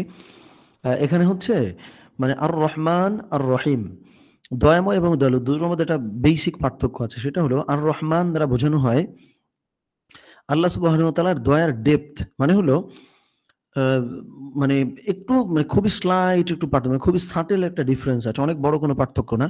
আর রহমান দ্বারা বোঝানো হয় যে মানুষ হিসেবে আমি যত ভয়াবহ গুনাহ করি না কেন, আমি অনেক গুনাহ করেছি। গুনাহের সাগরে আমি হাবুডুবু খাচ্ছি। এই ব্যাপারটাও কিন্তু আল্লাহ সুবহানাহু ওয়া তাআলার কাছে যদি ওইভাবে তওবা করা যায়, তাইলে আল্লাহ সুবহানাহু ওয়া তাআলা আমাকে ক্ষমা করে দেবেন। এই যে আল্লাহ সুবহানাহু ওয়া তাআলার দয়ার গভীরতা, এটা হলো আর রহমান দ্বারা বোঝানো হয়। আর আর রহিম দ্বারা আল্লাহ সুবহানাহু ওয়া তাআলার দয়ার ব্যাপ্তিটা বোঝানো হয়।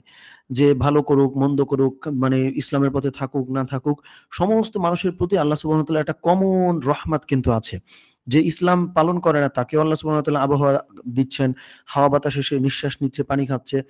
সো তাইলে আমরা যদি এক শব্দে প্রকাশ করি, আর রহমান দ্বারা আল্লাহ সুবহানাহু ওয়া তাআলার ডেপথ বোঝানো হয় রহমতের, আর রহিম দ্বারা আল্লাহ সুবহানাহু ওয়া তাআলার দয়ার ব্যাপ্তিটা বোঝানো হয়।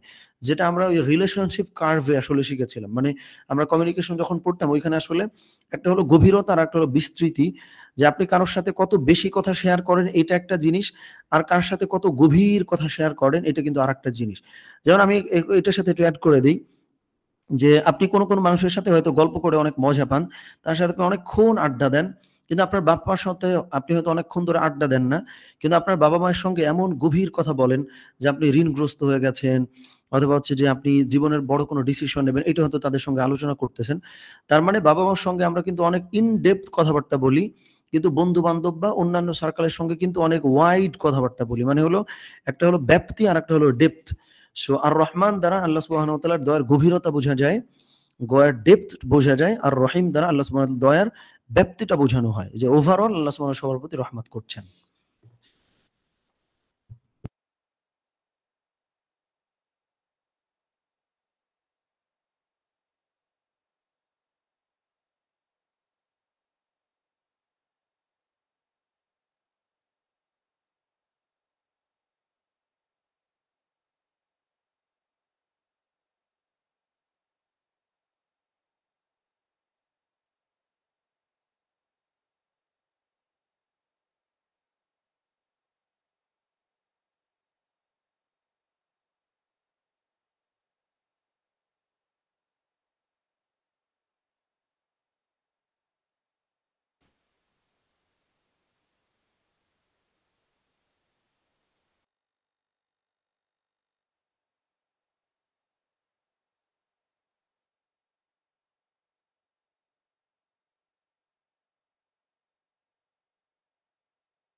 আসসালামু আলাইকুম ওয়া রাহমাতুল্লাহ। আচ্ছা, আমরা ১০ মিনিট আসলে দেই নাই, বা ৫-৬ মিনিট বোধহয় হয়েছে।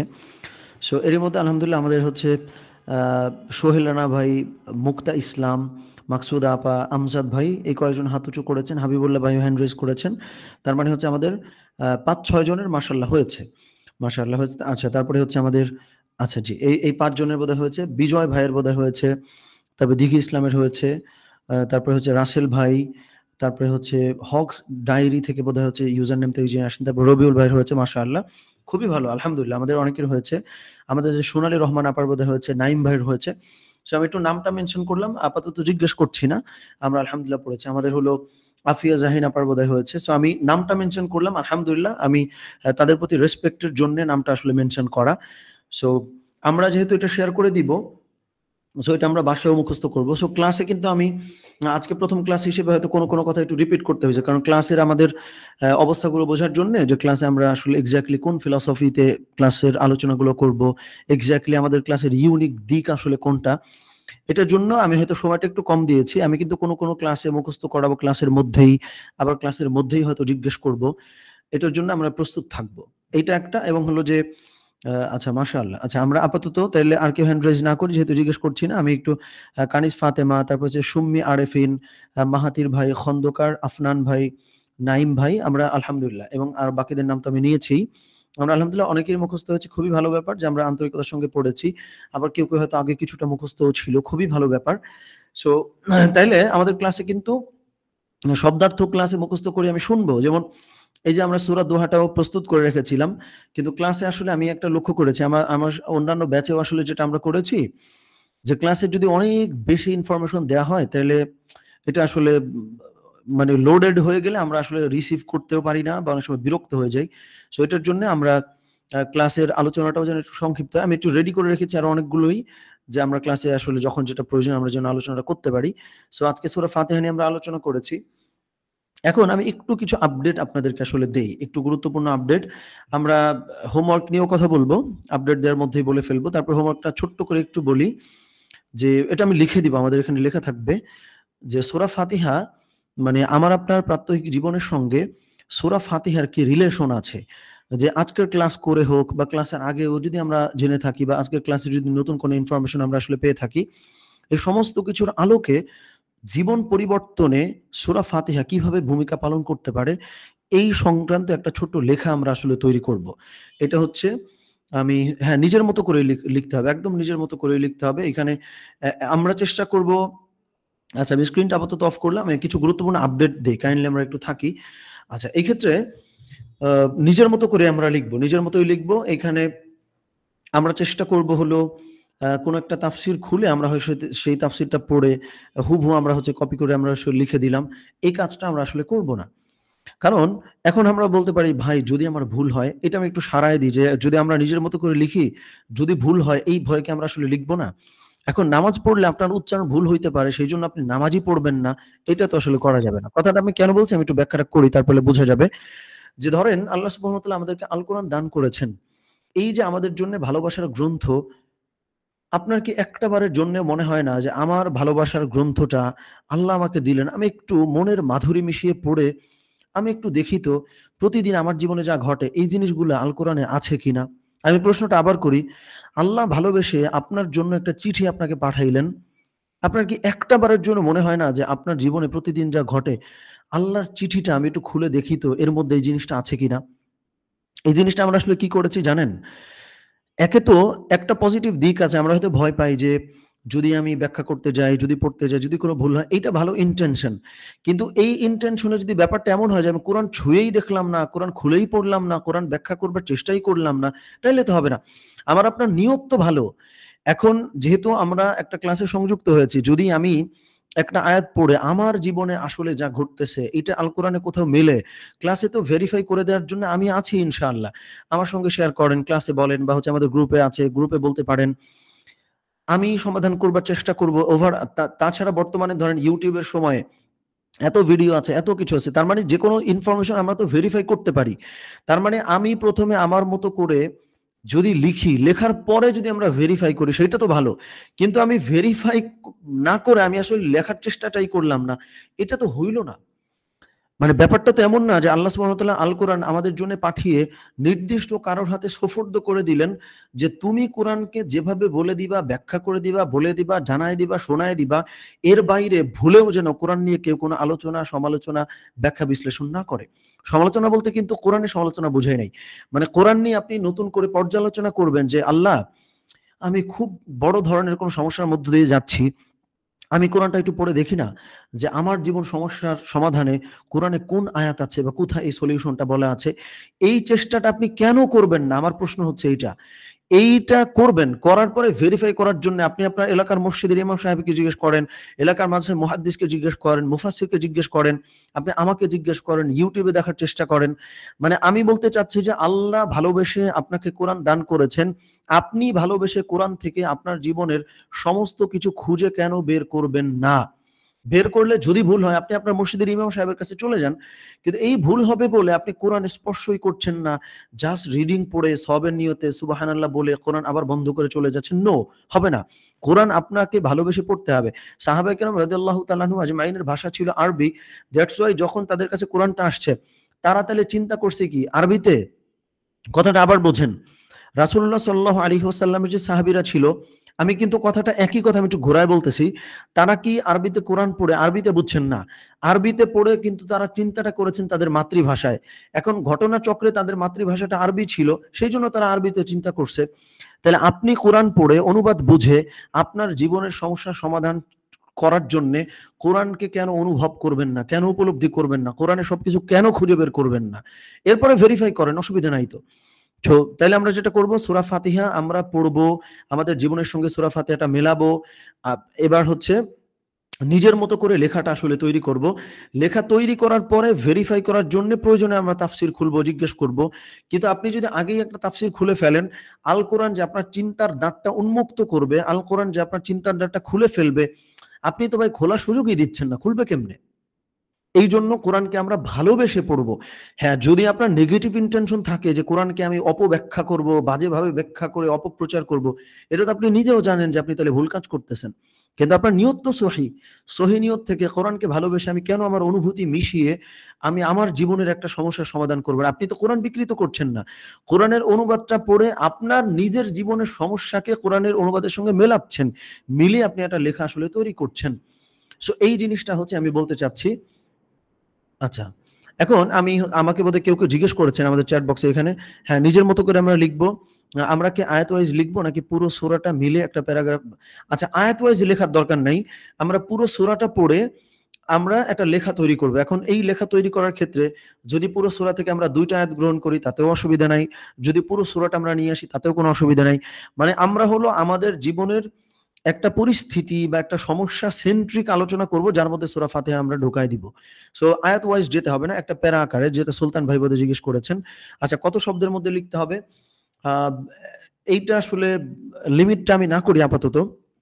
আমরা হচ্ছে যে ১ পৃষ্ঠা বা আধা পৃষ্ঠা লিখলেই হবে। মানে লিমিট করে দিলে সমস্যা। মানে এটা আমরা একদম কম করে হলেও যেন আধা পৃষ্ঠা। মানে হলো আধা পৃষ্ঠায় কত শব্দ হয়? শব্দ সংখ্যাটা আমি এই মুহূর্তে বলতে পারতেছি না। আমি প্রয়োজনে আমাদের যে গ্রুপ আছে আমি ওখানে জানাই দিব। অসুবিধা নাই। সো আপাতত জেনে রাখলাম মিনিমাম আধা পৃষ্ঠা, মেক্সিমাম আমরা যতটুকু করব কোনো অসুবিধা নাই। আচ্ছা, কোয়েশ্চেনটা আবার একটু বলেন কাইন্ডলি। আচ্ছা, আ আচ্ছা ভাই, কি সম্পর্কে লিখব প্লিজ? আরেকবার একটু বুঝায় বলবেন? আচ্ছা, টপিক। আচ্ছা, আমি একটু বলতেছি। এইটাই বোধহয় ছিল যে আমরা কি সম্পর্কে লিখব। আচ্ছা, আমরা হলো আগে সূরা ফাতিহাটা পড়বো, বোঝেন? সূরা ফাতিহাটা পড়বো। সূরা ফাতিহার অনুবাদটা আমরা পড়বো। অনুবাদ পড়ার পরে সূরা ফাতিহা থেকে নতুন আপনি আসলে কি পেলেন, বোঝেন? একটু জটিল, মানে হোমওয়ার্ক গুলো একটু জটিল হবে। কেন জটিল সেটাও আমি একটু বলতেছি। আমরা একটু আগাই। প্রথমত সূরা ফাতিহাটা পড়বেন। সূরা ফাতিহার অনুবাদটা পড়বেন। আমাদের ক্লাসে যে আলোচনাটা হলো, আলোচনাটা তো আপনি শুনলেন এবং হচ্ছে যে আমি পিডিএফটাও দিব। এইটা পড়ার পরে আপনার জীবনের সঙ্গে মিলিয়ে যে সূরা ফাতিহা থেকে আপনি নতুন কি পেয়েছেন, সূরা ফাতিহা থেকে নতুনভাবে কি আবিষ্কার করতে পেরেছেন, এই যে সূরা ফাতিহাকে নতুনভাবে দেখতে পারলেন, কিভাবে দেখতে পারলেন, এই জিনিসটা মূলত লিখবেন। এটা হচ্ছে একটা। অথবা আপনি যদি আপনার জীবনের কোনো সমস্যা, যে আপনি খুব বড় ধরনের কোনো সমস্যার মধ্য দিয়ে যাচ্ছেন, সূরা ফাতিহাটা আপনি পড়েছেন। সূরা ফাতিহাটা পড়ে সূরা ফাতিহার ব্যাখ্যা, বিশ্লেষণ, এগুলো এমনভাবে আপনি আসলে এমন দৃষ্টিভঙ্গি থেকে আপনি এগুলো পেলেন বা খুঁজে পেলেন, বুঝতে পারলেন, আপনার জীবনের ওই সমস্যার সমাধানটা হয়ে গেছে।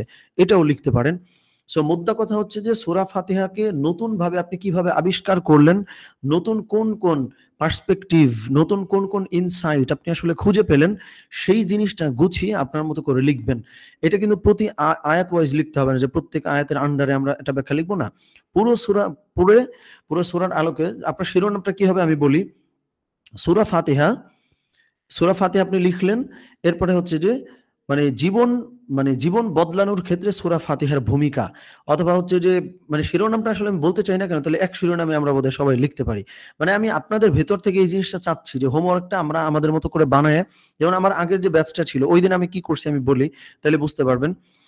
যে হোমওয়ার্কটা একদম খুব ইজি না যে আমি একটা শিরোনাম দিয়ে দিব, ওই শিরোনামের আলোকে আপনি একটা লেখা তৈরি করবেন। এটার জন্য কিন্তু ধরেন প্রচুর এআই টুল আছে বা বিভিন্ন সোর্স থেকে আমরা ধরেন লেখা তৈরি করতে পারি। কিন্তু আমি আসলে চাচ্ছি কোনটা, যে সূরা ফাতিহা নিয়ে আপনি বসবেন। সূরা ফাতিহার ব্যাখ্যাগুলো পড়বেন, বিশ্লেষণগুলো জানবেন। সূরা ফাতিহাকে নতুনভাবে কিভাবে আবিষ্কার করলেন। সূরা ফাতিহা ধরেন হইতে পারে যে কোনো কারণে আজকে সূরা ফাতিহা থেকে আমরা মেন্টরশিপ শব্দটা পেয়েছি। আমরা গ্র্যাটিটিউড জার্নালিংটা ধরেন আমরা পেয়েছি। তো প্রত্যেকটা সূরা থেকে কিন্তু আমরা এইভাবে নতুন, নতুন আবিষ্কার করব। সো এই যে আপনার নব আবিষ্কৃত যে বিশ্লেষণ, যেটা কিন্তু আমাদের জীবনের সঙ্গে অধিকতরভাবে মেলে, সাদৃশ্যপূর্ণ হয়, এই জিনিসগুলোই আপনাকে আসলে লেখাটা তৈরি করতে হবে। সো এটা আমার মনে হয় যে খুব ক্লিয়ারলি আমি আসলে বুঝাইতে পারলাম কিনা। যদি আমরা বুঝে থাকি, যেহেতু আগামী সপ্তাহে হচ্ছে হোমওয়ার্কটা জমা দিতে হবে, কালকে না। সো আমরা যদি কয়েকজন জমা দিয়ে ফেলি, আমি কাইন্ডলি একটু বলি, যাদের কাছে আমাদের মোটামুটি ক্লিয়ার হয়েছে ধারণাটা, আমরা কয়েকজন আগে হোমওয়ার্কটা জমা দেই। যদি আগামী ৩-৪ দিনের মধ্যে কেউ জমা দিয়ে ফেলি, এইটার আলোকে আমি বলে দিব যে এই স্ট্যান্ডার্ডে লেখেন, অথবা হচ্ছে আমাদের আগের ব্যাচের যেকোনো একটা অ্যাসাইনমেন্ট আমি প্রয়োজনে আপনাদের সঙ্গে শেয়ার করব। এটা বোধহয় আরো ভালো হইতে পারে। যদি পসিবল হয় সেটা করব, অথবা হচ্ছে যে আমরা হোমওয়ার্কটা আসলে তৈরি করি। তৈরি করার পরে হচ্ছে যে আমি বলে দিব যে এইটা হচ্ছে ঠিক আছে, এই স্ট্যান্ডার্ডে আমরা তৈরি করব। এখন ওইটাতেও আসলে কিছু ঝামেলা আছে। ওইটাতে ঝামেলা কোনটা হয়? তাইলে আমরা সবাই হয়তো ওই আলোকে তৈরি করব। মানে এই কারণে হচ্ছে আমি একটু ভয় পাই যে ডিরেক্টলি একটু হেডলাইন বলে দিব।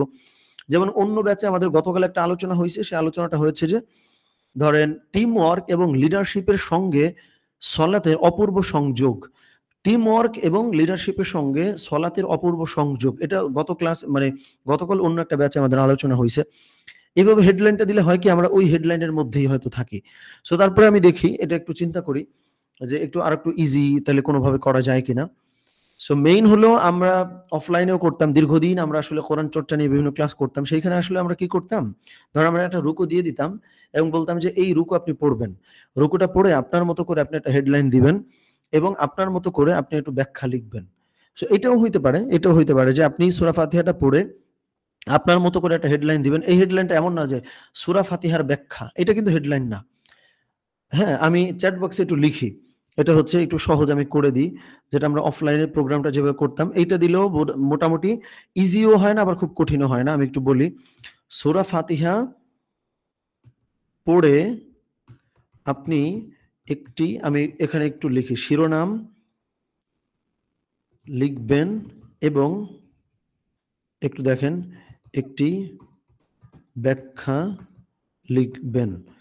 আচ্ছা, সূরা ফাতিহা পড়ে আপনি একটি শিরোনাম লিখবেন এবং একটি ব্যাখ্যা লিখবেন। মানে হচ্ছে যে এরকম না যে সূরা ফাতিহা আধুনিক ব্যাখ্যা, এটা কিন্তু কোনো শিরোনাম হয় নাই। মানে সূরা ফাতিহাটা পড়ে আপনার মতো করে আপনি সূরা ফাতিহা থেকে কি শিখলেন, ওই শিক্ষার একটা হেডলাইন দিবেন এবং যা শিখছেন সেটা আপনি নিচে লিখবেন। হ্যাঁ, লেখার উপর শিরোনাম দিয়ে জমা দিতে হবে। আরবি লিখতে হবে না। আমরা যে সূরা ফাতিহাটা পড়ে আমরা শিক্ষাটা, আমি যা শিখলাম ওইটার একটা হেডলাইন আমি নিজে তৈরি করে জমা দিব।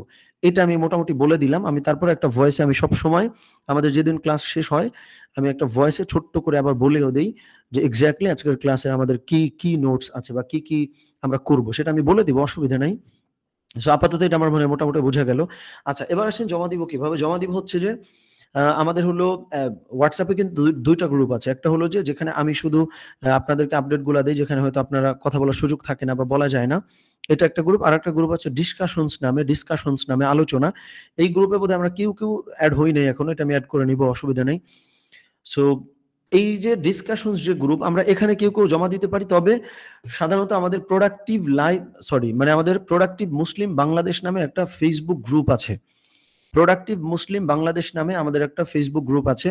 সাধারণত ওই গ্রুপেই আমরা সবার হোমওয়ার্ক গুলো আসলে নেই। তাইলে কি হয়? অনেকেই অনুপ্রাণিত হইতে পারে যে সলাৎকে ভিন্নভাবে দেখা যায়। খুব সুন্দর করে ব্যাখ্যাগুলো অনেকে লিখে জমা দেন। সো আমি ওই গ্রুপের লিঙ্কটাও দিয়ে দিব। আমরা চেষ্টা করব ওই গ্রুপেই জমা দিতে। তবে সবাই তো ফেসবুক নাও চালাইতে পারি। সেইজন্য হলো আমাদের যে ডিসকাশনস নামে যে WhatsApp গ্রুপ আছে, আমরা ওই গ্রুপেও জমা দিতে পারি। আর যদি ফেসবুক থাকে, তাহলে ফেসবুকে আমাদের যেই productive Muslim Bangladesh, productive Muslim community Bangladesh, এই নামে যে আমাদের ফেসবুক গ্রুপটা আছে, আমি লিঙ্কটা দিয়ে দিব, অসুবিধা নেই। ওই গ্রুপে আমরা আসলে জমা দিতে পারবো। এইটা একটা। এবং আরেকটা যেটা আমরা অন্যান্য ব্যাচেও যেটা বলি, যে একটা চ্যালেঞ্জ, প্রত্যেকটা ব্যাচে আমাদের একটা চ্যালেঞ্জ দেয়া থাকে। চ্যালেঞ্জটা হলো, এটা তো এমনি গ্রুপে আমি জিজ্ঞেস করবই যে হলো আমরা প্রতিদিন কোরআনের সঙ্গে সময় কাটাচ্ছি কিনা, আমরা সালাত আদায় করছি কিনা। এটার বাইরেও মেইন যেটা আমাদের ওই গ্রুপে প্রোডাক্টিভ মুসলিম কমিউনিটি বাংলাদেশে, ওইখানে আমাদের একটা কাজ করতে হয়। কাজ করতে হয় বলতে, যারা আমাদের গ্রুপে পার্টিসিপেন্ট থাকেন, আমাদের ব্যাচে জয়েন করেন বা এর বাইরেও যে কেউ জয়েন করতে পারে, একটা চ্যালেঞ্জটা হলো প্রতিদিন বাদ ফজর, বোঝেন? প্রতিদিন বাদ ফজর মানে হচ্ছে যে এখন তো একটু পিছিয়েছে। এখন ধরেন আপনি পৌনে ৬টা বা ৬টা বা ধরেন ৫:৩০ থেকে আমি ৬:৩০ এই টাইমটা ধরলাম। এই টাইমটাতে আমি যে ফজরের জন্য আসলে জাগ্রত হলাম, বাদ ফজর আমাকে একটা ছবি তুলতে হবে। ছবি তুলতে হবে নিজের না। ধরেন আমি নেচারের কোনো ছবি তুলবো বা হচ্ছে আমি জায়নামাজে বা তাসবির কোনো ছবি তুলবো। এই ছবিটা তুলে আমি একটু বলি, এই ছবিটা তুলে আমরা হচ্ছে আমাদের প্রোডাক্টিভ মুসলিম কমিউনিটি বাংলাদেশ এই যে গ্রুপটা আছে, এই গ্রুপে আমি ছবিটা পোস্ট করব। কি লিখে? ডে 1, ডে 2, ডে 3, ডে 4 এইভাবে দিয়ে টানা 40 ডেইজ আমরা এই চ্যালেঞ্জে আসলে থাকবো। 40 ডেইজ বলতে মানে আরো তো দীর্ঘদিন আমরা কন্টিনিউ করতেই পারবো। তবে টানা 40 ডে আমরা যেই করতে পারবো এই চ্যালেঞ্জটা, আমার তরফ থেকে তার জন্য বিশেষ পুরস্কার থাকবে। এবার আসেন তাইলে এটা আমরা আসলে কেন করতেছি? আমি ব্যাখ্যাটা দেই ২ টা কারণে। একটা হলো যে মুসলিম যে অনেক বেশি প্রোডাক্টিভ হয় সেটা শারীরিকভাবে হবে, মানসিকভাবে ওভারঅল একজন মুসলিমের মূল সিফাত বা বৈশিষ্ট্য হলো সে খুব প্রোডাক্টিভ, সে মর্নিং পারসন। এই চর্চাটা আসলে আচ্ছা, এই গ্রুপ করার হয় না। আচ্ছা আমি হাবিবুল্লাহ ভাইয়ের কথাটা বোধহয় বুঝতে পারি নাই। আচ্ছা অ্যাপ্রুভ করা হয়। আচ্ছা অ্যাপ্রুভ তো করা আসলে হয়। এখন অ্যাডমিন আমাদের ২ জন আছে তো অনেক সময় ওরা হয়তো লেট করে ফেলে। এজন্য আমি ওদের তরফ থেকে আসলে ক্ষমা চাই। সো অ্যাপ্রুভ হয়। প্রতিদিনই হয়, কোনো দিন হয়তো বোধহয় লেট হয়ে যায়। যার জন্য আমার মনে হয় যে হাবিবুল্লাহ ভাইয়ের কোনো ছবি বোধহয় অ্যাপ্রুভ হয় না। এটাই বোধহয় বলছেন। সো ওই গ্রুপে আমরা তাইলে কেন করি? একটা হলো যে আমরা সবাইকে আসলে ইন্সপায়ার করব যে আমি মুসলিম, আমি প্রোডাক্টিভ। এইটা একটা দিক যে অন্যকে ইন্সপায়ার করা। দ্বিতীয় আরেকটা কারণ সেটা হলো নিজেকে একটা চ্যালেঞ্জের সঙ্গে যদি আমি সম্পৃক্ত করি, একটা কমিউনিটির সঙ্গে আমি যদি আসলে নিজেকে সংযুক্ত করি, তাইলে কি হয়? আমি কানেক্টেড ফিল করি। দেখা গেল আমি প্রতিদিন ছবিটা দিতে হবে। তাইলে হচ্ছে আমি আজকে তাইলে উঠি। এই যে একটা কানেক্টেড ফিল করা কোন একটা কমিউনিটির সঙ্গে, এই প্র্যাকটিসটা কিন্তু আমার আত্ম উন্নয়নমূলক একটা কাজ হয়ে যাচ্ছে এবং এইটা দেখে অন্যরাও আসলে অনুপ্রাণিত হচ্ছে। এখন ছবির কি ক্যাপশন দিব বা হচ্ছে কি দিব, এটা হচ্ছে আমি গ্রুপে ঢুকলে আমরা গ্রুপে দেখতে পারবো যে অনেকে যেহেতু পোস্ট করেন, সেই পোস্টগুলো দেখলে আমরা আসলে বুঝে ফেলতে পারবো যে ডে 1 লেখেন বা ছোট্ট একটা ক্যাপশন অনেক সময় দেন। এটা করব আমরা। এক্ষেত্রে নিয়ম হলো আমরা যারা ভাইয়েরা আছি, বোঝেন আমরা যারা ভাইয়েরা আছি, প্রতিদিন আমরা যে ভাইরা আছি, হ্যাঁ, কাল থেকেই দিতে পারবেন। আমি আজকে রাতেই হচ্ছে আমি লিঙ্কটা দিয়ে দিব, অসুবিধা নাই। আমরা যারা ভাইরা আছি, আমরা প্রতিদিন কোনো একদিন যদি গ্যাপ হয়ে যায়, কোনো এক্সকিউজ নাই। কোনো কারণে যদি গ্যাপ হয় তাহলে পরদিন থেকে আবার ডে 1 থেকে শুরু। ধরেন আপনি ৩০ দিন করছেন, কোনো কারণে আপনি একদিন মিস করছেন। তাইলে পরের দিন কিন্তু ৩১তম দিন না, পরের দিন আবার ডে 1। কিন্তু আমাদের বোনেরা যারা আমরা আছি তাদের যেহেতু আল্লাহ সুবহানাহু ওয়া তাআলার তরফ থেকে একটা ছুটি আছে প্রতি মাসে একটা সময়। সেইজন্য তাদের যে গ্যাপটা হবে, তারা চাইলে এই গ্যাপটাকেও কাউন্ট করতে পারেন যে হচ্ছে আমি ৫ দিন করেছি, আমি মাঝখানে ৩ দিন বা ৪ দিন আমি গ্যাপ দিলাম। এরপরে যেদিন পোস্ট করব আমি হয়তো ৫ম দিন থেকে ডে ৫ থেকে পোস্ট করতে পারি। অথবা যেহেতু এখানে আমাদের মর্নিং চ্যালেঞ্জ, তো যদি আমাদের বোনেদের যখন সলাত আদায়টা বন্ধ থাকে, ওই টাইমেও আমরা কিন্তু পোস্ট করতে পারি। কোনো অসুবিধা কিন্তু হয় না যে আমি সকালে আসলে উঠেছি। এইটা আমরা এনশিওর করব। সো এইটা করব। তাইলে অনেকগুলো কথা আমরা বলে ফেলেছি। একটা হলো যে আমাদের হোমওয়ার্ক, প্রতি ক্লাসে যে হোমওয়ার্কগুলো আমরা দিব সেটা আমরা জমা দিব প্রোডাক্টিভ মুসলিম কমিউনিটি বাংলাদেশ এই গ্রুপে একটা কাজ। ২ নম্বর কাজ হচ্ছে যে এই গ্রুপে প্রতিদিন বাদ ফজর ডে 1, ডে 2, ডে 3 এটা লিখে এই চ্যালেঞ্জে আমাকে আসলে পার্টিসিপেট করতে হবে। প্রতিদিন পোস্ট করতে হবে। কি ধরনের পোস্ট আমরা গ্রুপে ঢুকলে আমরা বুঝে ফেলবো ইনশাআল্লাহ। ৩ নম্বর কাজ হচ্ছে যে আমরা হচ্ছে আমাদের যে গ্রুপ আছে WhatsApp গ্রুপ, এই গ্রুপে আমি কিন্তু জিজ্ঞেস করব যে আমরা নামাজ পড়লাম কিনা, তারপরে হচ্ছে যে আমরা কোরআনের সঙ্গে সময় কাটাচ্ছি কিনা। এটা একটা পোলিং সিস্টেম থাকবে, ওইখানে আমাকে রিপোর্ট জমা দিতে হবে। মানে টাচ করলেই রিপোর্ট জমা দেওয়া হয়ে যাবে। এইভাবে আমি বেশ প্যারায় আপনাদেরকে একটু রাখার চেষ্টা করছি। কারণ এই প্যারাটাই আসলে আসল। অন্যথায় হয় কি, ধরেন আমরা অ্যা রেকর্ডিং কোনো একটা কিছু দেখলাম বা হচ্ছে YouTube এ কোনো একটা কিছু দেখলাম। কিন্তু আমরা আসলে কানেক্টেড ফিল করি না। এটা কিন্তু কোনো লাভ নাই আসলে। সো একটা কমিউনিটির সঙ্গে আমরা যেন সারাটা জীবন জড়িয়ে থাকতে পারি, এটা খুব জরুরি। প্লাস ৪ নম্বর যে আরেকটা গুরুত্বপূর্ণ কথা, আমাদের একটা কোরআনিক হালাকা আছে। কোরআনিক একটা হালাকা আছে। কোরআনিক হালাকাটা হচ্ছে এটা মাঝে মধ্যে আমাদের গ্যাপ যায়। তবে প্রতি সপ্তাহেই ১ দিন বা ২ দিন আমরা করি। মানে আগে ২ থেকে ৩ দিন হইতো, এটা ১ থেকে ২ দিন আমরা উইকে করি। মানে মিনিমাম ১ দিন হয়ই আর মেক্সিমাম আমরা আসলে ২ দিন করি। সেটা হচ্ছে রবিবারে সাধারণত হয় আর হচ্ছে মঙ্গলবার। যেটা হচ্ছে কোরআনিক হালাকা, যেখানে আমরা বাদ ফজর কোরআন চর্চা করি। তো তখনও কিন্তু ফজরের পরে আপনাকে আসলে উঠাই লাগতেছে। সো ওইটার জন্য আলাদা কোনো রেজিস্ট্রেশন ফি নাই, কোনো পে করতে হবে না, কিচ্ছু নাই। আমরা যারা প্রোডাক্টিভ লাইফ উইথ সালাত এই কোর্সটাতে জয়েন করেছি, কোরআনিক ওই হালাকায় যেটা বাদ ফজর আমাদের আসলে হয় উইকে ২ দিন মর্নিং এ, ওইখানেও আমরা লাইভে জয়েন করব। আমি লিংকটা দিয়ে দিব, অসুবিধা নাই। তবে এই লিংকটা আমি কাল পরশু দিব না। আমরা হচ্ছে যে প্রোডাক্টিভ লাইফ উইথ সালাত এই কোর্সটা ১-২ সপ্তাহ এইভাবে কন্টিনিউ করে তারপরে ওই লিংকটাও দিব। কারণ ওইটা তো আমাদের লাইফ টাইম। মানে সারা জীবন কোরআন চর্চার সঙ্গে আমরা আসলে সম্পৃক্ত থাকব। হ্যাঁ? ওটা হচ্ছে যে আমাদের রবিবার এবং হচ্ছে মঙ্গলবার। যেটার জন্য আলাদা কোনো কিন্তু ফি নাই। সো অনেকগুলো প্যারা। এই প্রত্যেকটা প্যারা আমি আবার আমাদের যে WhatsApp গ্রুপ আছে, আমি গ্রুপে খুব সুন্দর করে ভয়েস দিয়ে রাখবো। সো সবগুলো প্যারা সম্পর্কে আপনারা আবার জানতে পারবেন। কোনো অস্পষ্টতা যদি আসলে থাকে, এইটা নিয়ে আমরা কাইন্ডলি টেনশনে না পড়ি, দুশ্চিন্তাগ্রস্ত না হই। এটা আমি একটু বলে রাখলাম।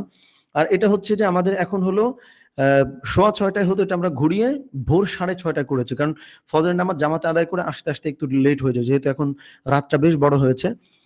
সো এইটা হলো আমাদের অনেকগুলো কথা আমরা বলে ফেলেছি। সবগুলো গুছিয়ে আমি আবারও বলব। ক্লাসে জাস্ট একটু বলে নেওয়া যে আমরা তাইলে কোন প্যারার মধ্যে আসলে পড়ছি এই সম্পর্কে আমাদের একটু ক্লারিটি আসলে দরকার আছে। এটা একটু বললাম।